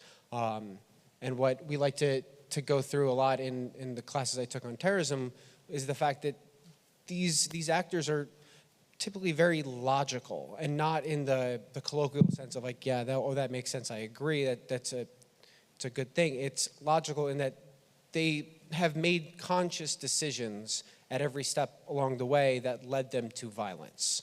And I think that the focus on mental health is just a way to not talk about the real issue, which is the fact that guns are so easily accessible. I don't know if you have. No, I tend to agree with you. We're the only industrialized country in the world that experiences these kind of mass shootings on such a regular basis. And I think while there may be a mental health care component to it, I think it is used as an excuse for other factors. I mean, again, I'm torn here in the sense of, as someone who just firmly believes in the protections of the First Amendment, I don't think we should just blow off the Second Amendment, right? So I am not a proponent of, again, this is me personally, I'm not a proponent of sweeping prohibitions on guns. But that doesn't mean that you can't have background checks. It doesn't mean you can't have waiting periods. It doesn't mean that you can't ban those clips that allow you to kill 100 people in 6 seconds, the Supreme Court has told us for how many years that the First, Second, Fourth, whatever various amendments, they're not absolute. They can be legislated and regulated. It just has to be with the strictest of scrutiny. But to answer your specific question, I do think while there may be a mental health component to it, it's really just as an excuse to to cover up the fact or to get away from the fact that no other industrialized country in the world experiences it. I mean, we've seen shootings in New Zealand and Norway and Japan and I think Australia and a few others, but they're one-offs. These are not the kind of things that happen every day and every week. I will say politically, one of the things that we are going to have to address, and I don't know how we do it, the mass shootings that get the most attention are the ones that involve children, as they should, right? I mean, it's just, I don't have kids, but it's just the notion, I still can't get over that woman who was briefly detained by police. Oh, yeah. And then she found a way into the school to get her kids out because she was like, I'm going to do whatever the blank it takes to get my kids out of that school, you know? So, you know, but we also have a problem in many of our cities where people die every day and it barely makes the news. It might make the local news if you live in that particular city. And again, it's a propensity of these weapons that are on the streets again, I'm being a little partisan when I say this, but I just wish our Republican friends would listen to law enforcement when it comes to guns the same way that they keep telling us to listen to law enforcement when it comes to other things. Law enforcement has consistently said that you have to do certain things to control the number of guns, the type of guns. But again, it's this, you know, it's politics. Is we pick and choose when we agree with a particular entity, when it's, you know, it's in our interest to agree with them, and then we don't really agree with them when it's not in our interest to do that. And again, that's dangerous. You know, we gotta, whether it's civil rights or whatever, you know, you gotta be consistent. Yeah, that consistency is huge, and I think that your point's well taken. That, you know, there's a difference between total prohibition and true regulation, and you know, you have to People need to believe it. I'm sorry to interrupt you, but I mean, no. people need to believe that, you know, I mean, every time there's a mass shooting, there's always an uptick in the sale of guns and the sale of ammunition and what have you, because the public has bought into the notion, maybe not the entire public, but a large segment of the public has bought into the notion that's all that the government wants to do is they want to register your guns, they want to take your guns away from you. There's got to be some education there as well, and I think part of why we saw some movement after what happened in Texas is Texas has one of the most liberal regulatory regimes in terms of gun ownership and what have you. So for something like this to happen in Texas and to hit so close to home for people in Texas, I think it did educate some people that, okay, maybe we don't have to abolish the Second Amendment, but there are some reasonable things that need to be done in order to try to address this issue. Thank you. That's a great question. I think one last comment, and then we're gonna wrap up. Okay. As a mental health provider, psychologist, I really emphasize on mental health. I think you guys mention it, but you overlook it. We so emphasize on education and teaching our children calculus and algebra, which they don't use for the rest of their lives, but we skip the fact that they need also skills to regulate their emotions, communication skills, anger management. You know, if we teach children and monitor these kids through school counselors or what have you, but really have a curriculum included in their educational requirement to learn these skills, would be a well-adjusted child will not resort to violence when they're angry or when they're upset or whatever going on in their lives. So really, I think mental health should be looked at again and implemented in the school program. Yeah, no, I'm sorry if I implied or made it seem like that I don't believe that we should do anything about mental health. I absolutely agree, and I think that the stigma of somebody talking about getting mental help for anything going on with their emotions, with what's going on in their head, is an impediment to just a better American community. The fact that it's still very difficult for people to admit that, you know, I'm not feeling great, and it's not a physical thing. And it does start in school. When you start to talk about curricula, so for some reason there's this opposition from some on one side rather than the other, that, you know, that it shouldn't be anything nationalized. The Department of there are some Republicans that believe that the Department of Education should just be abolished entirely, which is its own, can of worms to open.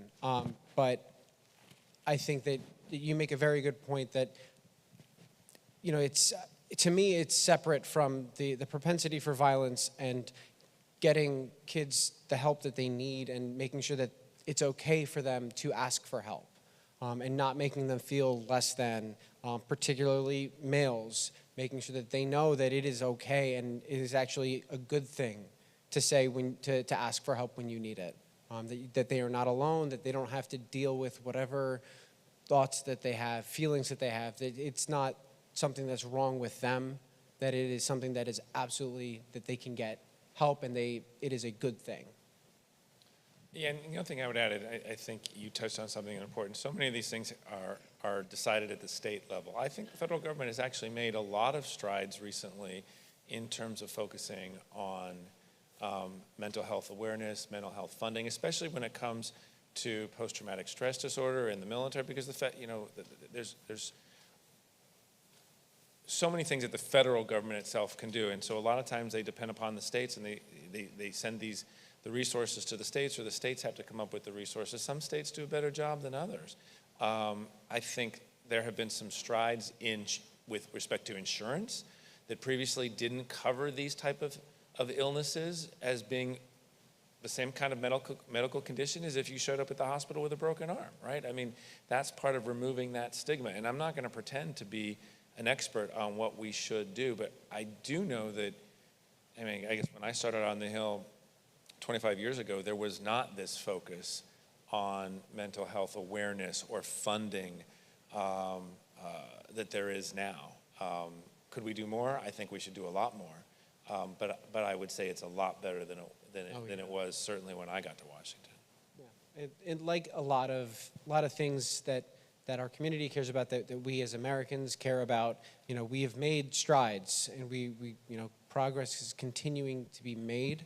That doesn't mean that we need to take our foot off the pedal, that we don't need to keep pushing, because there's always more that we can do, always more that that Congress can do, that the administration can do.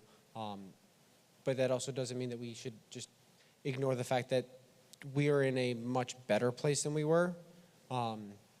Still not perfect, but better. And I think that's also important to keep in mind. Thank you. I think we're all right. And I just want to make a quick comment since we're at the end.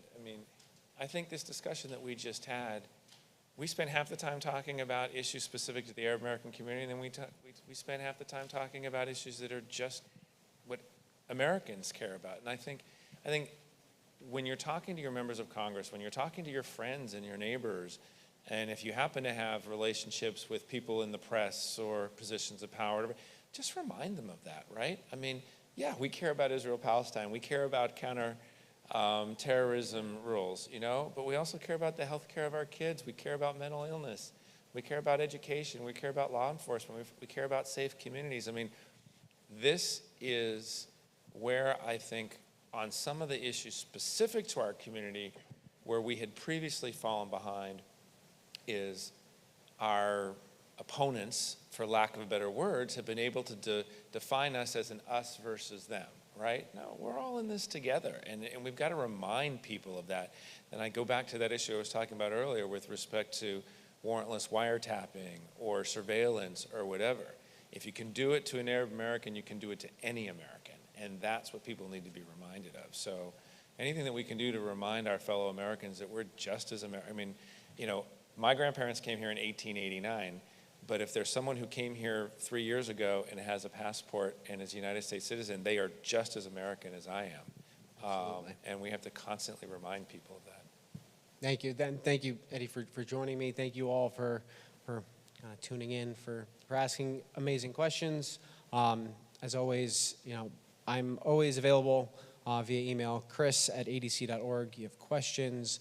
If you're interested in any of the projects or programs that we're running, do not hesitate. I am always available and always willing and happy to answer questions. So thank you all.